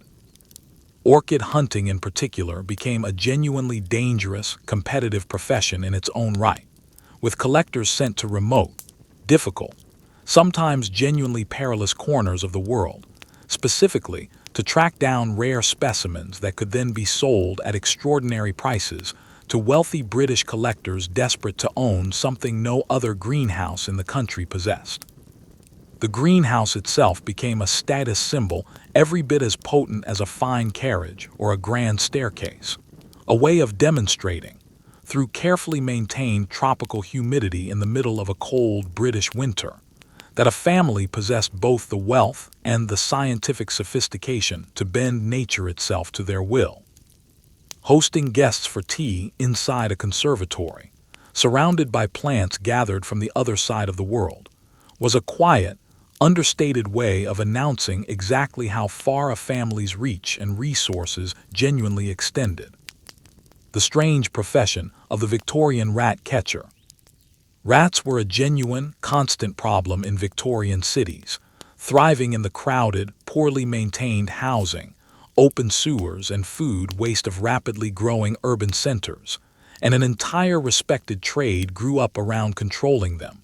The professional rat catcher. Some rat catchers became genuinely well-known figures in their communities, employed by households, businesses, and even royal residences to keep the rodent population in check, often developing a real, practiced expertise in rat behavior that bordered on genuine specialized knowledge. One particularly famous rat catcher of the era held an official royal appointment and became known for an unusual sideline, breeding rats himself, including rare color variations, which he sold to fashionable households as pets, in a rather strange twist where the very creature he was paid to eliminate from a home also became, for a time, a genuinely popular domestic pet among more adventurous Victorian households. This peculiar breeding hobby is credited by some historians as a meaningful early step in the eventual development of the fancy rat as a recognized domestic pet, a strange, largely unintentional legacy left behind by a man whose actual day job involved eliminating rats by the thousand. It is a small, oddly charming detail buried inside an otherwise fairly grim trade. Even pest control, in Victorian Britain, managed to produce something resembling genuine fondness for the very creature it existed to destroy. The odd honesty of the Victorian freak show poster, and the quiet rebellions inside it. We touched, in an earlier episode, on the deeply uncomfortable history of human exhibition during this century. It is worth adding one further, somewhat more hopeful detail here. A number of performers who had been put on public display for physical differences found genuine ways to reclaim some agency within a system that was, at its core, exploitative. Some performers wrote and sold their own pamphlets alongside their exhibitions, telling their own life story in their own words, rather than allowing a showman's exaggerated patter to be the only account of who they were. A few negotiated directly with managers over how they would be presented, insisting on dignified titles and accurate descriptions rather than the more sensational, dehumanizing language showmen often preferred, using whatever leverage their popularity granted them to shape, at least partially, the narrative built around their own lives. It does not erase the genuine exploitation embedded in this entire chapter of Victorian entertainment, and it should not be read as a comfortable resolution to a genuinely difficult history. But it is worth remembering that even within deeply unequal, often cruel systems, individual people frequently found small, determined ways to assert some control over their own story, however limited the circumstances allowed that control to be. Letting the night deepen. Let the greenhouse mist slowly over now, warm and quiet, its exotic leaves settling still in the humid air. Let the rat catcher's small, strange menagerie fade into the dark corner of some long-forgotten room. Let all of it drift a little further from you, the way the details of history always eventually do, softening at the edges until only a general, gentle shape remains. The strange public life of the Victorian clock tower. Public clocks became something close to a civic obsession during this century, and it is worth understanding why. Because it connects to something we touched on earlier regarding how ordinary people once struggled to know the correct time at all. As factories, railways, and offices increasingly demanded that large numbers of people arrive and depart at precisely coordinated hours, the old, looser sense of time long observed in rural life, judged loosely by the position of the sun or the ringing of a church bell, simply stopped being adequate. Towns and cities responded by building enormous, prominent public clocks, mounted on town halls, railway stations, and purpose-built towers, visible and audible across huge stretches of a city, specifically so that ordinary working people could set their own lives against one single, shared, unimpeachable source of correct time. The railways themselves played a particularly strange role in this story. Before railway travel connected the country at real speed, each town had traditionally kept its own local time, determined by the sun's position overhead, meaning that towns even a modest distance apart might differ from one another by several minutes. This caused genuine chaos once train timetables needed to apply consistently across the whole rail network. And the solution, adopted gradually and sometimes resisted fiercely by towns proud of their own local time, was to standardize clocks nationwide to a single unified time, coordinated from a single observatory. It was, in effect, the railway timetable that finally dragged the entire country onto the same clock, a piece of purely practical standardization that quietly reordered the daily rhythm of millions of lives who had never given their local sundial a moment's thought, until a train timetable insisted they finally must. The Victorian fascination with talking to machines. Long before anyone imagined a telephone in every home, the Victorians were already deeply fascinated by the idea of transmitting the human voice across distance, and the earliest public demonstrations of this technology were treated less like ordinary scientific progress and more like genuine magic performed live on a stage. Early telephone demonstrations, held in public halls before paying, astonished audiences, involved a speaker in one location and a listener in another, sometimes separated by a considerable distance, with the audience invited to listen through simple receivers and hear, apparently impossibly, a human voice arriving from somewhere entirely out of sight. Contemporary newspaper accounts described audiences reacting with genuine astonishment bordering on disbelief. Some spectators reportedly searching the stage and surrounding room for a hidden performer, convinced that no mere wire could actually be responsible for what they were hearing. It is worth sitting with how strange that must have felt, genuinely, in the moment. A voice, disembodied, traveling invisibly through a thin wire, arriving in a room full of strangers who had absolutely no prior framework for understanding how such a thing could possibly be real. Every piece of technology you now take entirely for granted, sitting quietly and unremarkably in your pocket, was once, to someone very much like you, a genuine, spine-tingling impossibility performed live for a paying, astonished crowd. The peculiar respectability of the Victorian spa town. Taking the waters, as it was called, became an enormously popular pursuit throughout the century, with entire towns building their whole economy and civic identity around a single natural spring, promoted enthusiastically as possessing genuine medicinal properties capable of curing an impressively broad and vague list of ailments. Wealthy visitors traveled considerable distances and paid considerable sums purely for the privilege of drinking or bathing in mineral-rich water from a particular spring, following elaborate daily routines prescribed by resident physicians who had, in many cases, built entire respected careers around a body of medical evidence that would not survive serious modern scrutiny. Elegant assembly rooms, promenades, and social calendars grew up around these spa towns, turning what began as a purely medical pilgrimage into one of the season's genuine social occasions, where seeing and being seen mattered every bit as much as any actual therapeutic benefit the water might or might not provide. The scientific basis for many of these claimed cures ranged from thin to entirely non-existent.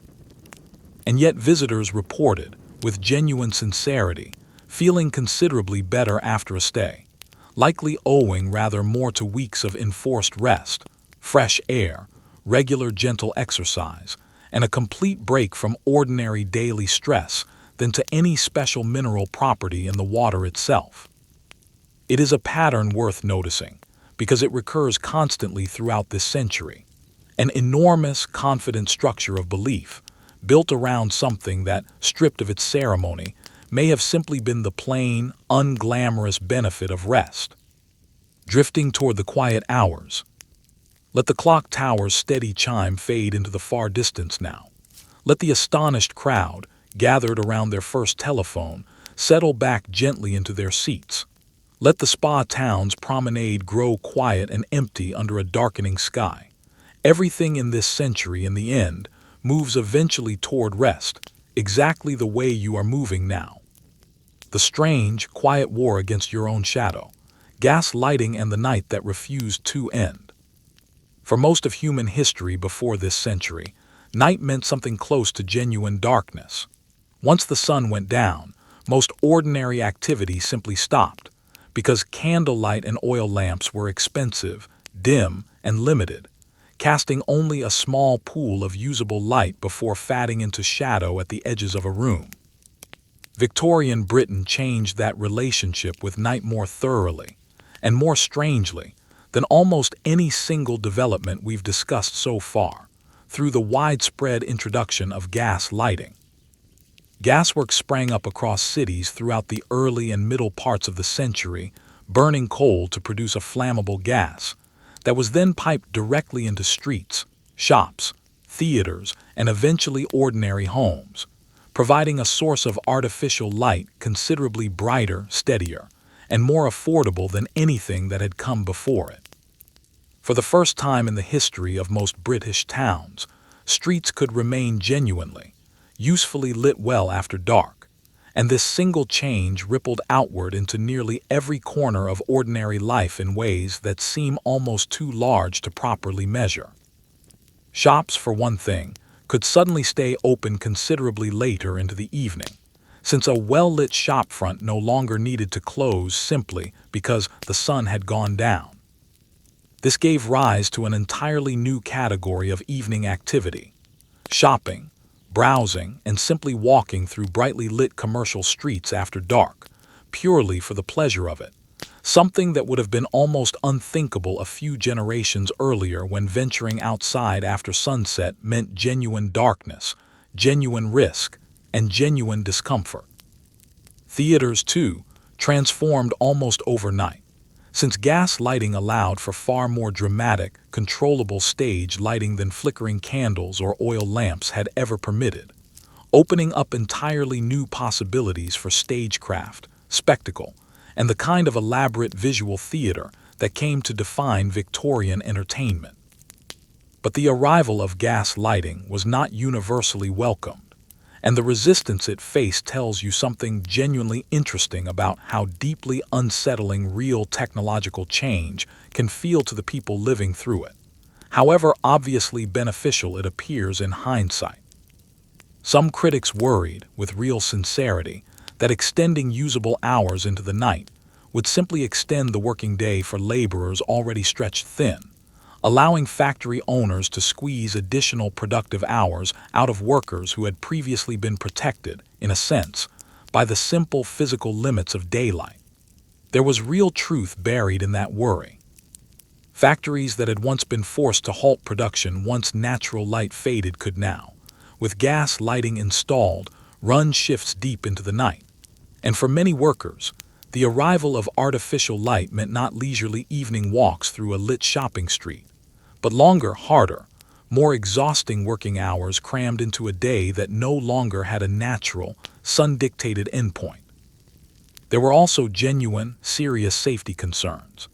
Gas leaks were a real and persistent danger, capable of causing explosions, fires, and slow, invisible poisoning in poorly ventilated rooms, and the early gas networks were far from perfectly reliable, prone to leaks, pressure fluctuations, and outright failures that could plunge an entire street back into sudden darkness without warning.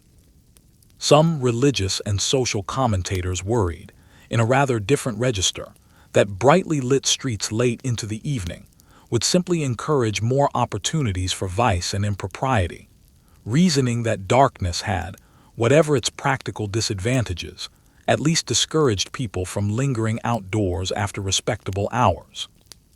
And yet, despite all of this genuine friction, gas lighting spread relentlessly across the century, because the practical advantages it offered were simply too significant to resist for long.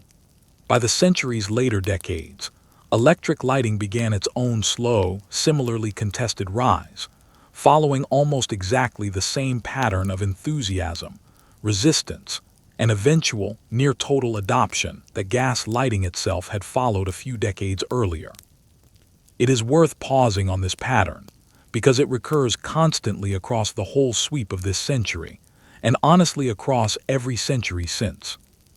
A genuinely transformative new technology arrives, offering real and obvious benefits, provokes real and legitimate anxieties about how it might be misused or how it might reshape daily life in ways nobody fully anticipated, and is adopted anyway, gradually reshaping the texture of ordinary life so completely that within a generation or two, nobody can quite remember what the world looked like without it. Consider for a moment just how strange it would have felt to a person born in the early years of this century, raised entirely inside the old, familiar rhythm of true darkness after sunset, to find themselves, by later middle age, walking down a brightly lit evening street, shops still open, theaters still bustling, the whole rhythm of night itself fundamentally rewritten within a single ordinary lifetime. That is, in many ways, the deepest strangeness sitting underneath this entire episode. It was not one single bizarre invention or eccentric fashion that made Victorian Britain so strange. It was the sheer, dizzying pace of change itself, compressed into a handful of decades, asking ordinary people to simply absorb an entirely reorganized relationship with time, light, distance, and daily life, again and again, without ever quite pausing to catch their breath. The strange social life of the Victorian library, and who was allowed to read what. Reading itself in Victorian Britain was tangled up in an entire web of social anxiety, particularly concerning what ordinary people, and especially young women, ought to be permitted to read at all. We touched briefly, in an earlier section, on the moral panic surrounding sensational fiction. It is worth expanding on this, because the actual mechanics of how reading material was controlled and distributed reveal a genuinely fascinating and genuinely strange system of quiet censorship operating just beneath the surface of ordinary respectable life. Circulating libraries, which allowed subscribers to borrow books for a modest fee rather than purchasing them outright, became one of the primary ways ordinary middle-class families accessed new fiction throughout the century, and the largest and most influential of these libraries exercised an enormous, largely unaccountable degree of quiet control over what British readers were actually able to access. A powerful circulating library. Simply by declining to stock a particular novel, it judged too scandalous, too politically dangerous, or too morally questionable for its subscribers, could effectively strangle that book's commercial prospects almost entirely, regardless of how the book might have been received by the reading public had it been allowed a fair chance. Authors and publishers, keenly aware of this quiet gatekeeping power, frequently wrote and revised their work specifically to avoid offending the sensibilities of these libraries, softening plot points, removing content judged too frank or too troubling, and generally shaping their fiction around the tastes of librarians and library committees rather than around their own original creative instincts. It is a genuinely strange thought. Some of the most significant, celebrated novels of this era were shaped, quietly and considerably, not by their author's original vision alone, but by the practical necessity of pleasing an institution whose primary concern was protecting its respectable subscribers from anything too challenging or too real. Public libraries, meanwhile, funded through local taxation and intended to serve a broader, less wealthy readership, developed their own separate anxieties, particularly around the question of whether working-class readers, and especially young working-class women, ought to be trusted with unrestricted access to fiction at all. Librarians in some towns kept certain books quietly restricted, available only upon special request, or removed entirely from open shelves, based on a genuine, sincerely held belief among some reformers that uncontrolled reading, particularly of exciting, sensational, or romantic fiction, posed a real danger to the moral character of impressionable readers. There is something worth sitting with here, because it connects to a thread running through nearly everything we've discussed tonight. Victorian Britain was, in an enormous number of small and large ways, a society deeply preoccupied with control. Control over what people wore, control over how they grieved, control over what they read, control over how they spoke to one another.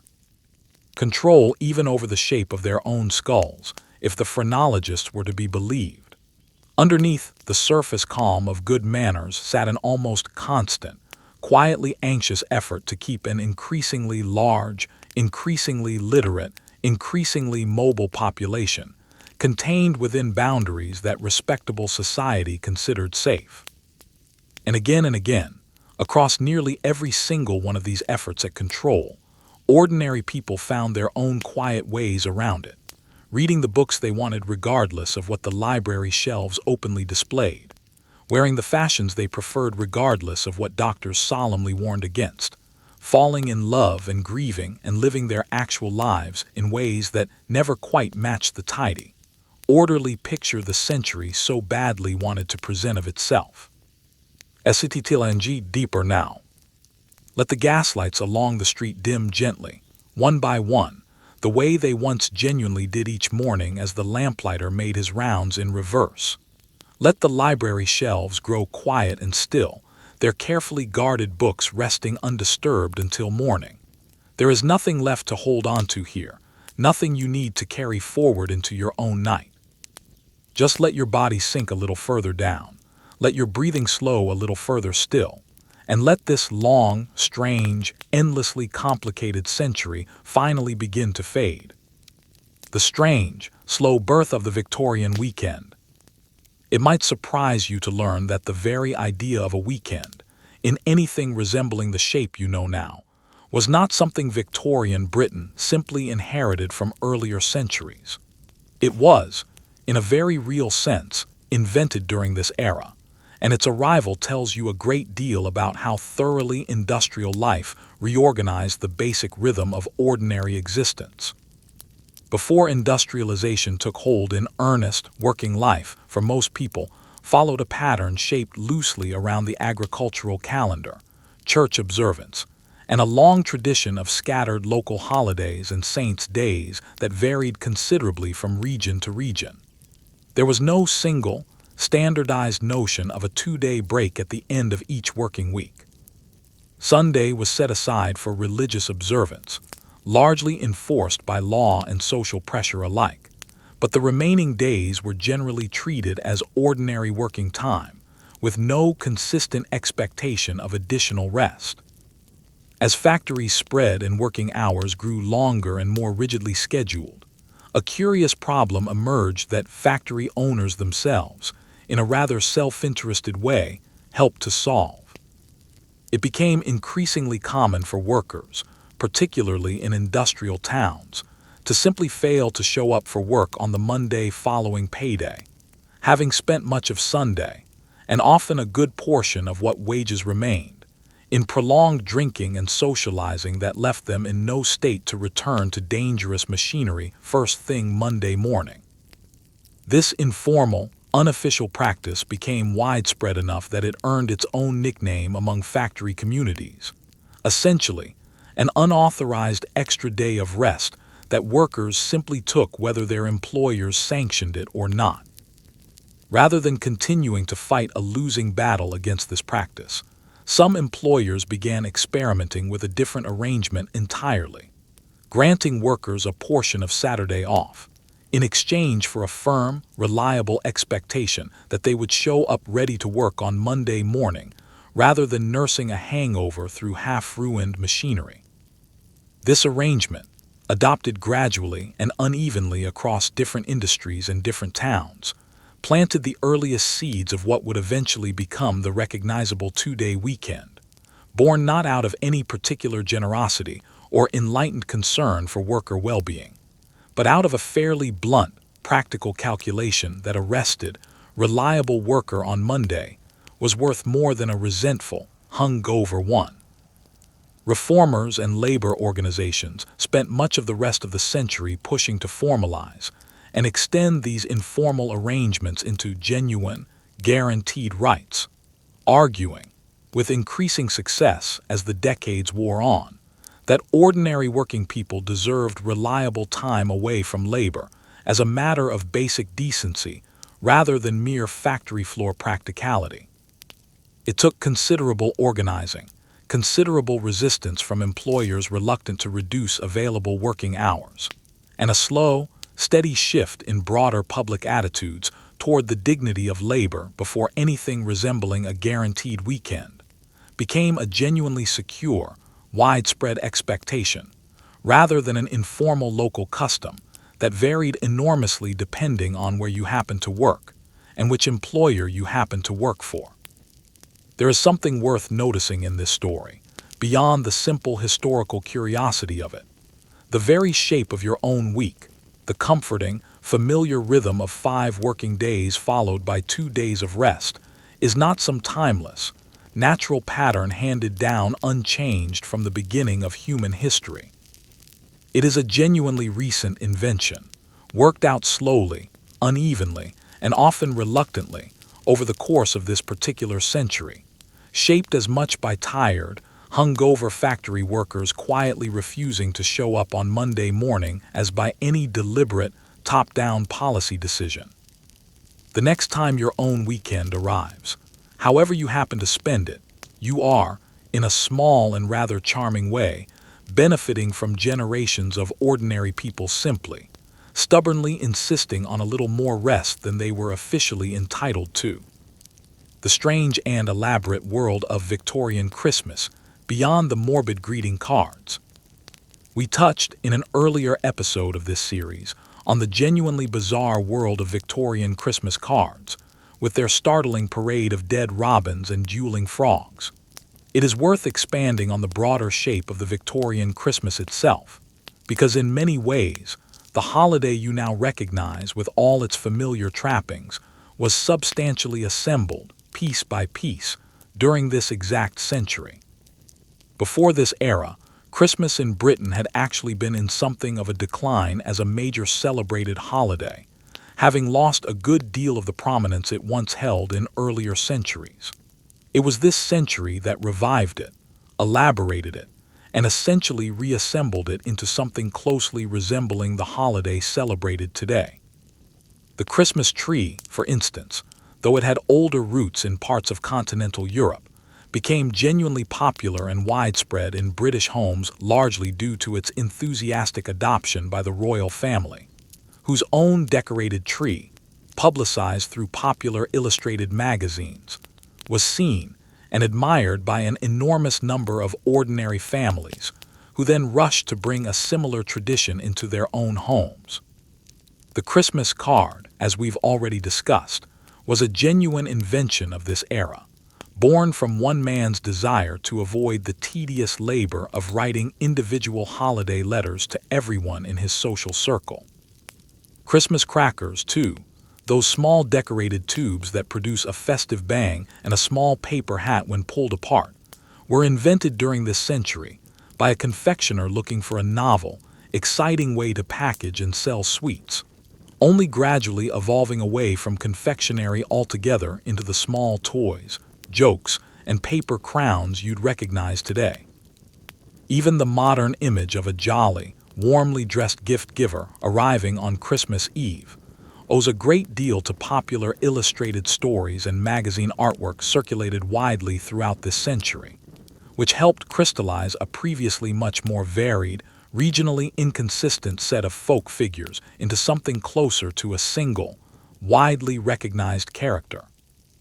And the entire emotional tone now associated with Christmas, an emphasis on warmth, generosity, family togetherness, and charitable concern for the less fortunate, was shaped enormously by popular literature of the era, particularly stories emphasizing the redemptive power of festive goodwill and the moral obligation of the wealthy to look after those less fortunate than themselves, published and enormously popular precisely during this century's middle decades. It is a strange thing to realize, turning over all these small pieces individually. The Christmas tree, the greeting card, the cracker, the general shape of the holiday's emotional meaning, all of it assembled largely within a single lifetime, out of a scattered assortment of older traditions, royal fashion, clever commercial invention, and popular storytelling, until it hardened into something that feels, from the vantage point of your own century, as though it must always have existed in more or less exactly this form. Very little about it, it turns out, was inevitable. Nearly all of it was invented, piece by piece, by a century that turned out to be remarkably good at taking scattered old customs and quietly repackaging them into something that would outlast the very people who assembled it. The odd, quiet dignity of the Victorian allotment garden. Amid so much strangeness, excess, and quiet exploitation, it feels worth pausing on something genuinely gentle. The rise of the allotment garden, a small plot of rented land, often located at the edge of a growing industrial town, where an ordinary working family could grow their own vegetables, entirely separate from their cramped urban housing.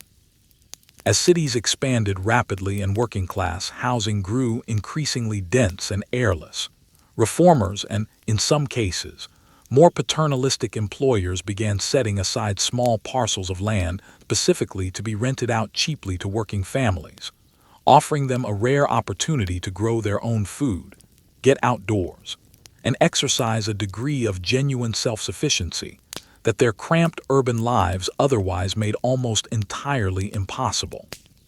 For many families, an allotment provided a genuinely meaningful supplement to an otherwise tight household budget, offering fresh vegetables that would otherwise have needed to be purchased, often at prices that stretched an already thin working wage considerably further than it could comfortably go. But the allotment offered something beyond mere economic benefit, too.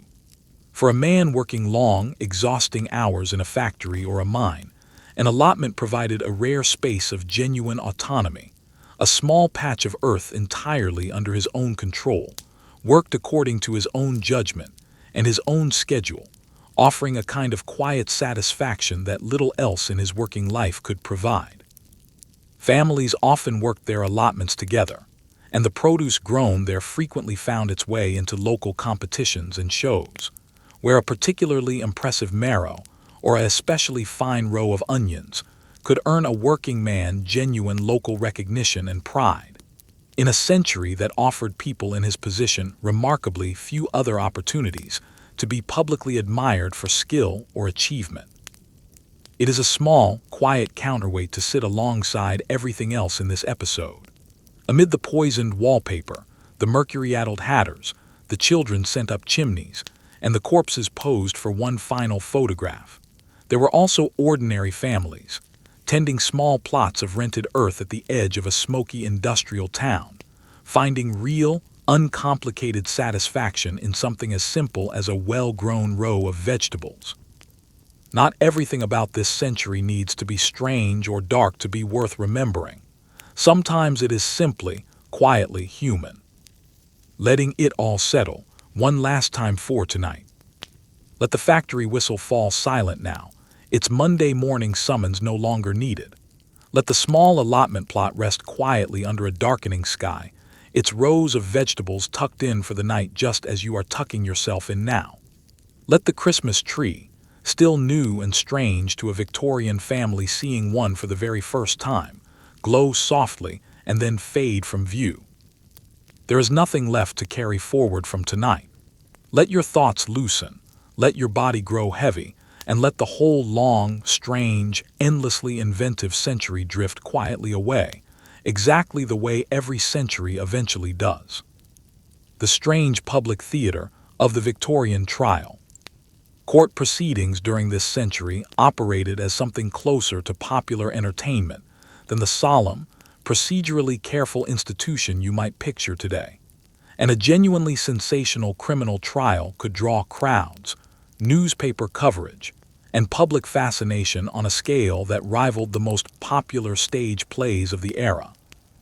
Major trials were reported in exhaustive, almost novelistic detail across the daily papers, with reporters transcribing courtroom exchanges nearly verbatim, and readers following a lengthy trial the way a modern audience might follow a serialized drama, eagerly awaiting each day's fresh installment of testimony, cross-examination, and dramatic revelation. Public galleries in courtrooms handling particularly notorious cases were routinely packed to capacity, with well-dressed spectators arriving early to secure a seat, treating a murder trial as a genuine social outing worth dressing up for, not unlike attending the theater or a fashionable concert. Souvenir sellers sometimes set up outside courthouses hosting especially notorious trials, selling pamphlets, illustrations, and small keepsakes related to the case to the crowds gathered outside, and enterprising publishers rushed out cheap, often wildly embellished pamphlets purporting to tell the full, true story behind a sensational crime almost as soon as the verdict was delivered, feeding a public appetite for lurid detail that the legitimate newspapers, constrained by at least some editorial standards, could not always fully satisfy on their own. This public fascination with crime and courtroom drama connects directly back to the sensation fiction we discussed earlier in this episode. Since real trials and invented stories fed each other constantly, novelists drawing inspiration from genuine notorious cases, and the reading public bringing the same appetite for scandal and revelation to both.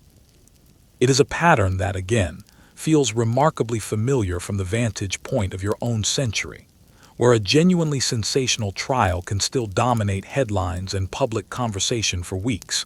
The underlying human appetite for real drama, real scandal, and real consequence apparently changing very little across 150 years, however much the delivery method has changed around it.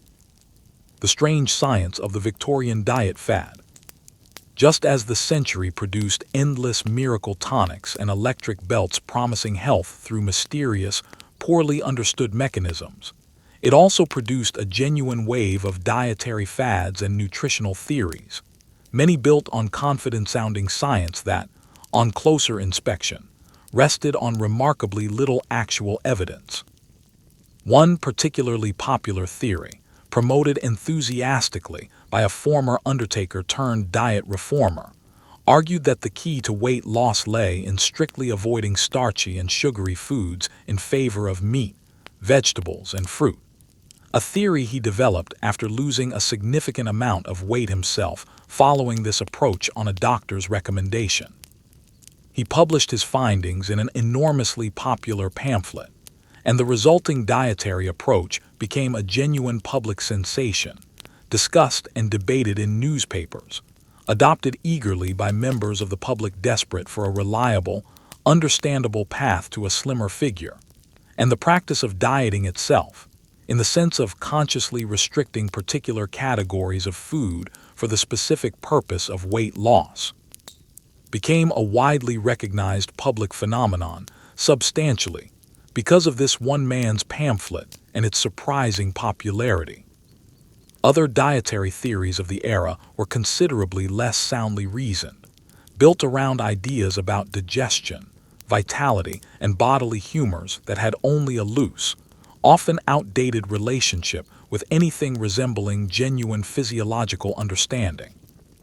Various reformers promoted elaborate rules about how many times a mouthful of food ought to be chewed before swallowing, about which foods ought never to be combined at the same meal, and about the supposed dangers of eating too quickly, too slowly, too much liquid alongside solid food, or at the wrong hours of the day, each theory delivered with the same confident, authoritative tone regardless of how little rigorous evidence actually supported it. It is, once again, a familiar pattern from the vantage point of your own century, where dietary fads built on confident-sounding, but often thin scientific foundations continue to rise and fall with real regularity, each one promising a simple, reliable solution to the genuinely complicated, individual business of human health, and each one finding an eager, hopeful public willing to give it a try. The strange, quiet spread of the Victorian seaside postcard. We spent time earlier in this series on the elaborate, cumbersome ritual of the Victorian bathing machine. By the later decades of the century, seaside holidays for ordinary working families had become considerably more accessible, thanks in large part to the same expanding railway network that had already reshaped so much of daily life, and an entire new culture of seaside leisure grew up around this new accessibility, including the humble picture postcard.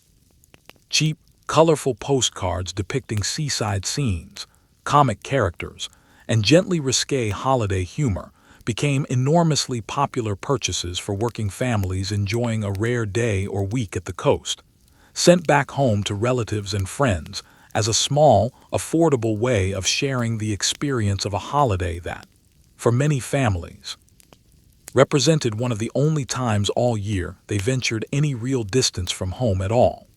Postcard collecting became its own minor craze, not unlike the trade card collecting we discussed earlier, with families building albums of postcards from every seaside town they had ever visited, alongside cards traded with friends who had visited towns of their own.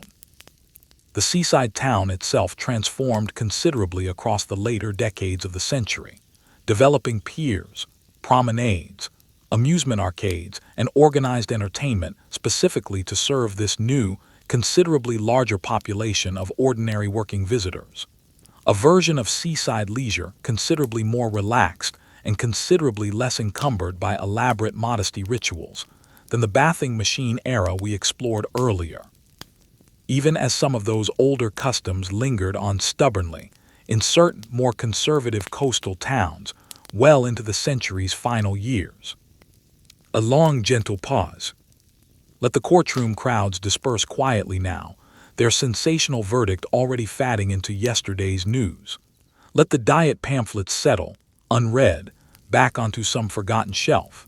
Let the seaside postcard, already stamped and sent, make its slow, gentle journey home through a country still settling into its new rhythm of rest and leisure. There is nothing here you need to hold on to. Let your thoughts continue to loosen. Let the weight of the day continue to lift from your shoulders, and let this long, strange century keep drifting further into the quiet dark. The strange, reluctant rise of the Victorian policewoman's predecessor. Policing itself was a genuinely new institution for much of this century, and its early decades involved a great deal of public suspicion and outright hostility that seems strange from a modern vantage point, where an organized police force feels like a basic, unquestioned feature of civic life. When an organized, uniformed police force was first introduced in London, a substantial portion of the public regarded it with real, considerable distrust, worrying that a standing force of armed, uniformed men patrolling the streets represented a genuine threat to traditional English liberties, uncomfortably reminiscent of the kind of authoritarian state control associated, in the public imagination, with less free continental countries. Early police officers faced real hostility on the streets, sometimes physically attacked by crowds resentful of what they saw as unwelcome new state interference in ordinary life, and it took a considerable amount of time and a genuine, sustained effort at building public trust before the police force came to be seen as a broadly accepted, even respected feature of city life rather than a suspicious foreign imposition. Women, meanwhile, played essentially no formal role in policing for the great majority of the century, though certain matters, particularly involving female suspects or victims, were sometimes handled informally by matrons attached to police stations. Women employed specifically to search, supervise, and care for female prisoners in ways considered inappropriate for male officers to handle directly. These matrons occupied a strange, semi-official position within the justice system, performing genuinely important functions without holding anything resembling the formal authority, training, or recognition given to their male counterparts, a pattern that would persist, with painfully slow change, for a very long time indeed. The Victorian obsession with measuring the human body. Beyond phrenology's confident nonsense about skull bumps, this century developed a broader, more general fascination with measuring, cataloging, and classifying the human body according to increasingly elaborate systems, some of which would go on to have real, lasting scientific value, and others which would be used, considerably more troublingly, to justify deeply prejudiced ideas about racial and social hierarchy. Anthropometry, the systematic measurement of the human body, developed throughout the century into a genuinely significant scientific practice, with researchers carefully recording height, limb proportions, skull dimensions, and countless other physical measurements across large populations, initially motivated by perfectly reasonable scientific curiosity about human variation and development. Some of this work produced genuinely useful, lasting scientific insight, including early statistical methods for understanding human variation that would go on to influence fields well beyond anthropology itself. But a considerable portion of this same measuring impulse was put to considerably darker use, employed by some researchers and social commentators to construct elaborate, confident-sounding hierarchies ranking different racial and ethnic groups according to supposedly objective physical measurements. Conclusions that reflected the deep prejudices of the researchers involved considerably more than any genuine scientific insight into human worth or capability. This darker legacy sits uncomfortably alongside the same century's genuine scientific achievements, a reminder that the confident, authoritative language of measurement and classification, however scientific it sounds, is never automatically free of the biases carried by the people doing the measuring. It is worth remembering this alongside the phrenologist feeling a job applicant's skull, and the doctor confidently prescribing arsenic wafers for a pale complexion.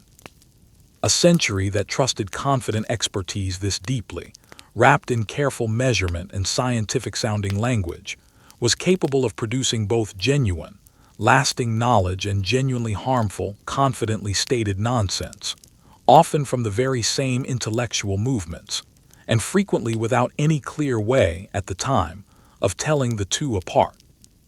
The quiet endurance of the Victorian workhouse.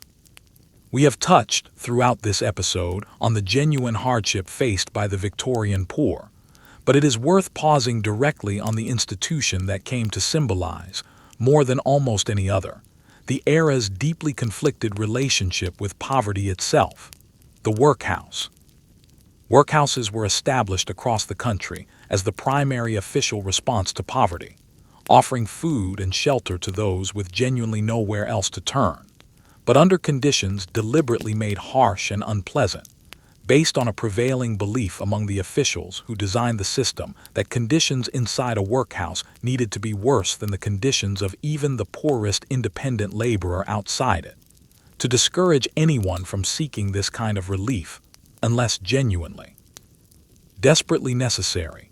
Families entering a workhouse together were typically separated immediately upon arrival, husbands from wives, parents from children, housed in entirely different sections of the building, and permitted only limited, carefully supervised contact, a policy that caused real, lasting anguish to families whose only crime was poverty itself. Daily life inside a workhouse followed a rigid, exhausting schedule of monotonous labor, often involving genuinely pointless or deliberately degrading tasks, alongside a diet considered barely adequate even by the standards of the era, all of it designed quite deliberately to make workhouse life feel like a last resort rather than any kind of genuine support. Public attitudes toward the workhouse system shifted gradually across the century, with growing numbers of reformers and ordinary citizens coming to view its harsh conditions as genuinely cruel and counterproductive, rather than a reasonable, necessary deterrent against idleness. And popular literature of the era, including some of the most widely read fiction of the century, played a real role in shifting public sympathy by depicting workhouse life with unflinching honesty, rather than the comfortable, distant abstraction with which wealthier readers might otherwise have been content to regard it. It is worth sitting for a moment with the genuine weight of this. Beneath the fern collecting, the mustache cups, the elaborate flower dictionaries, and the seance parlors, there existed a genuinely severe, often brutal system for handling the poorest, most vulnerable members of society, one built deliberately around deterrence and discipline rather than compassion. It is one of the harder threads running through this entire century, and it deserves to be remembered honestly, without the softening humor that suits some of the evening's other stranger stories. Resting in the quiet after something heavier. Let this heavier moment settle gently now, without rushing past it, and without needing to resolve it into anything neat or comfortable. Some parts of history simply carry real weight, and it's all right to feel that weight for a moment before letting it soften. Let your breathing return to its slow, steady rhythm. Let your shoulders loosen once more. There is nothing more you need to carry from this. Just let it rest alongside everything else we've wandered through tonight, one part of a very large, very complicated, very human century. The strange, genuine romance of the Victorian postage stamp. It is easy, from the vantage point of your own century, to overlook just how genuinely revolutionary the introduction of a cheap, standardized postage stamp actually was, because sending a letter today requires so little thought that the whole system feels almost invisible. Before this innovation, the cost of sending a letter in Britain was calculated according to distance traveled and number of sheets used, and payment was typically collected from the recipient rather than the sender, meaning that receiving a letter could arrive as an unwelcome, unexpected expense rather than a simple pleasure. The introduction of a single, low, flat-rate stamp, paid for in advance by the sender regardless of how far the letter needed to travel, transformed written correspondence from an occasional, carefully considered expense into something ordinary people could genuinely afford to do often, casually, and without a second thought. Letter writing exploded in popularity almost immediately, with the number of letters sent through the postal system increasing dramatically within just a few years of the new system's introduction, as families, friends, and businesses discovered they could now correspond freely, in a way that had previously been reserved largely for the wealthy. This single administrative reform rippled outward into ordinary emotional life in ways that are easy to underestimate. Sweethearts separated by distance could now correspond regularly and affordably, rather than reserving letters for only the most essential news. Family members who had moved to distant cities for work could maintain genuine, ongoing relationships with relatives back home through frequent, affordable letters rather than occasional, expensive, carefully rationed ones. It is, in its own quiet way, one of the more genuinely romantic technological developments of the entire century. A small reform of postal pricing that measurably deepened how connected ordinary people could remain to the people they loved. The strange popularity of the Victorian magic lantern show. Long before cinema existed in any recognizable form, Victorian audiences of every social class gathered eagerly for magic lantern shows, an early form of projected image entertainment using a simple lantern, a lens, and hand-painted glass slides to project large, glowing images onto a wall or screen in a darkened room. These shows ranged enormously in ambition and content, from simple traveling entertainers projecting comic or fantastical scenes for a paying crowd of children and adults in a village hall, to elaborate, carefully choreographed sequences of multiple slides used to tell an entire dramatic or educational story, sometimes accompanied by live narration, music, and sound effects performed alongside the images. Some showmen developed genuinely sophisticated mechanical lanterns capable of creating simple animation effects, sliding one painted image over another to create the illusion of movement, or gradually dissolving one scene into the next, techniques that represented real, if humble, ancestors of the visual language cinema would later develop considerably further. Magic lantern shows served purposes well beyond simple entertainment. 2. Used extensively for education, religious instruction, and even early public health campaigns, projecting illustrated warnings about disease, sanitation, and social reform to audiences who might never otherwise have encountered this information in such a vivid, memorable form.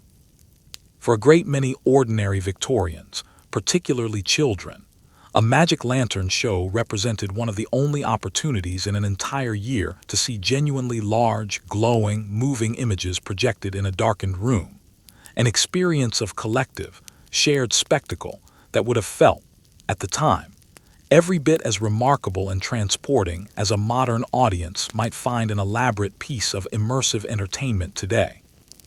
The odd respectability of keeping bees. Beekeeping enjoyed genuine, widespread popularity throughout this century, cutting across social class in a way relatively few Victorian hobbies managed to do, embraced with equal enthusiasm by wealthy gentlemen naturalists and ordinary working families alike, each drawn to it for somewhat different reasons. For working families, keeping a small number of hives offered a genuinely practical supplement to household income, producing honey that could be consumed at home or sold locally, at a time when refined sugar remained a genuine expense for poorer households. For wealthier hobbyists, beekeeping offered something closer to intellectual fascination, an opportunity to observe and study what many considered a genuinely remarkable example of organized, cooperative animal behavior, and a considerable body of genuinely serious naturalist writing from this century concerns itself with careful, patient observation of bee behavior, motivated by real scientific curiosity about how such organized, apparently purposeful behavior could arise among creatures with such simple individual capabilities. New hive designs developed during this century, allowing beekeepers to inspect and harvest honey without destroying the colony itself, represented genuine, lasting technical improvement over older methods that had typically required killing the entire colony to access its honey, and these improved designs spread widely, adopted by amateur and commercial beekeepers alike. It is a small, quietly pleasant thread to notice amid everything else this century produced. A hobby genuinely shared across class lines, motivated by a mixture of practical need and real intellectual wonder, that left behind a lasting, largely uncomplicated legacy of gentler, more sustainable beekeeping practice. ESING further into stillness. Let the magic lantern's glowing image fade slowly from the wall now, the way every projected picture eventually must. Let the bees settle quietly into their hive for the night, their small, busy hum finally falling silent. Let the day's letters, already written, already sent, make their slow, quiet journey onward without needing you to think of them any further. The strange, elaborate world of the Victorian wedding. Wedding customs shifted considerably across this century, and much of what you might now consider a timeless, traditional wedding actually took its recognizable modern shape during these decades. Shaped, once again, considerably by royal example, and by the same expanding middle class eager to signal its own respectability through carefully observed ritual. The white wedding dress, now considered such an obvious traditional choice that it barely seems worth mentioning, actually became genuinely fashionable largely because of a single, enormously publicized royal wedding, after which countless middle-class brides, eager to emulate a look seen widely reproduced in illustrated magazines, began choosing white for their own weddings, gradually displacing the far greater variety of colors that had previously been considered perfectly acceptable, and in many cases more practical, for a bride's wedding attire. A white dress, notably, was also a fairly clear, unmissable signal of wealth, since white fabric showed dirt easily and was impractical for a garment meant to be worn again, meaning that choosing white for a wedding announced, quite plainly, that the bride's family could afford a dress intended to be worn exactly once. Wedding photography, still a relatively new and expensive proposition for much of the century, gradually became an increasingly expected part of a respectable wedding celebration as photographic costs slowly declined, joining the elaborate, carefully staged formal portraits we discussed earlier in this series as one more way ordinary families sought to capture and preserve a moment considered too important to trust entirely to memory alone. Wedding breakfasts, elaborate multi-course meals held immediately following the ceremony despite typically taking place well past what anyone would consider actual breakfast time, became an increasingly elaborate showcase of a family's hospitality and means, following many of the same rigid rules of dining etiquette we discussed earlier in relation to the formal Victorian dinner party. The quiet, stubborn persistence of folk medicine alongside all this science. Despite everything we've discussed tonight regarding formal medicine, quack tonics, and confident scientific-sounding nonsense, it's worth remembering that a great deal of ordinary Victorian household health care, particularly among the rural and working poor, continued to rely on considerably older folk traditions passed down through families rather than anything purchased from a chemist or prescribed by a doctor. Home remedies involving common household herbs, careful traditional knowledge about which plants eased which complaints, and simple practical wisdom about rest, warmth, and diet continued to form the backbone of everyday health care for enormous numbers of ordinary families who had neither easy access to, nor particular trust in, the formal medical establishment. Wise women and local healers, often older women within a community who had accumulated genuine practical knowledge over years of tending to their neighbors' ailments, continued to be consulted regularly in many rural communities throughout the century, existing alongside, and sometimes considerably more trusted than, the formally trained doctor who might only visit occasionally and charge considerably more for the privilege. This quieter, older thread of ordinary practical care rarely made it into the sensational newspaper stories or the elaborate medical treatises that tend to dominate how we remember Victorian medicine now, precisely because it was unremarkable, ordinary, and largely undocumented by the people who wrote the histories. but it existed constantly, underneath all the more dramatic stories of arsenic wafers and electric belts, quietly keeping enormous numbers of ordinary families reasonably healthy through nothing more exotic than careful attention, herbal remedies passed down through generations, and the simple, patient wisdom of someone who had tended to sick neighbors many times before. The strange, honest truth sitting underneath all of it. So there you have it. An entire century wandered through slowly, one strange corner at a time. Teeth taken from soldiers who never came home. Worms fed on the bare legs of women standing in cold ponds. Mail blasted through tubes beneath the streets. Skulls read like maps, tonics sold like miracles, and an entire government tax that convinced ordinary people to brick up their own daylight rather than pay for it. A city that dropped a giant ball from a tower each day just to keep its clocks honest. And then, a few decades later, gasped in astonishment at a voice traveling invisibly through a wire. You've sat through children teaching children in overcrowded schoolrooms, and children sent up chimneys in the dark. You've walked past a hired mourner standing silently at a stranger's door, and past a rat catcher who somehow, almost by accident, gave the world its first fancy pet rats.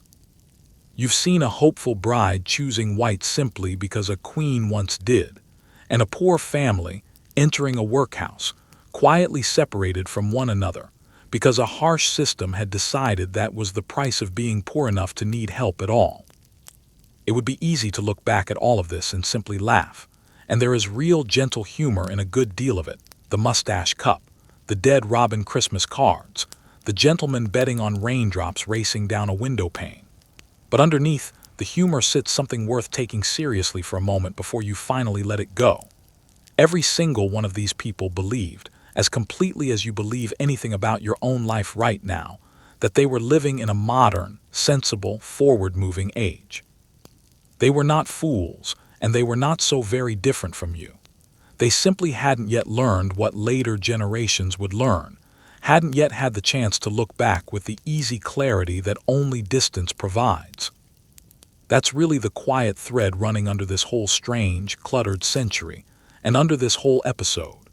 Every era, including your own right now tonight, is doing its very best with the knowledge and the tools it happens to have, confident in things that a future audience will very likely find puzzling or quaint or perhaps genuinely troubling, in ways you cannot yet fully see from where you're sitting. That isn't a reason for despair. If anything, it's rather comforting. It means the strangeness you've drifted through tonight was never really about the Victorians being uniquely odd. It was about being human, in a particular time and place, muddling through as best as anyone can, one bricked-up window and one dead robin Christmas card at a time. So let it all go now. Let the gaslights along the street dim one final time. Let the pigeon loft on the rooftop fall quiet. Let the allotment garden rest under its cover of evening dark, and let the small stone marker beneath the tree, worn soft by all these years of rain, settle back into its long, patient stillness. You are warm. You are safe. Nowhere near a bricked-up window, or a chimney waiting for small hands, or a shared glass of ice cream passed from stranger to stranger. Just a quiet room, a slow breath, and a very long, very strange century finally, gently letting you go. Sleep well.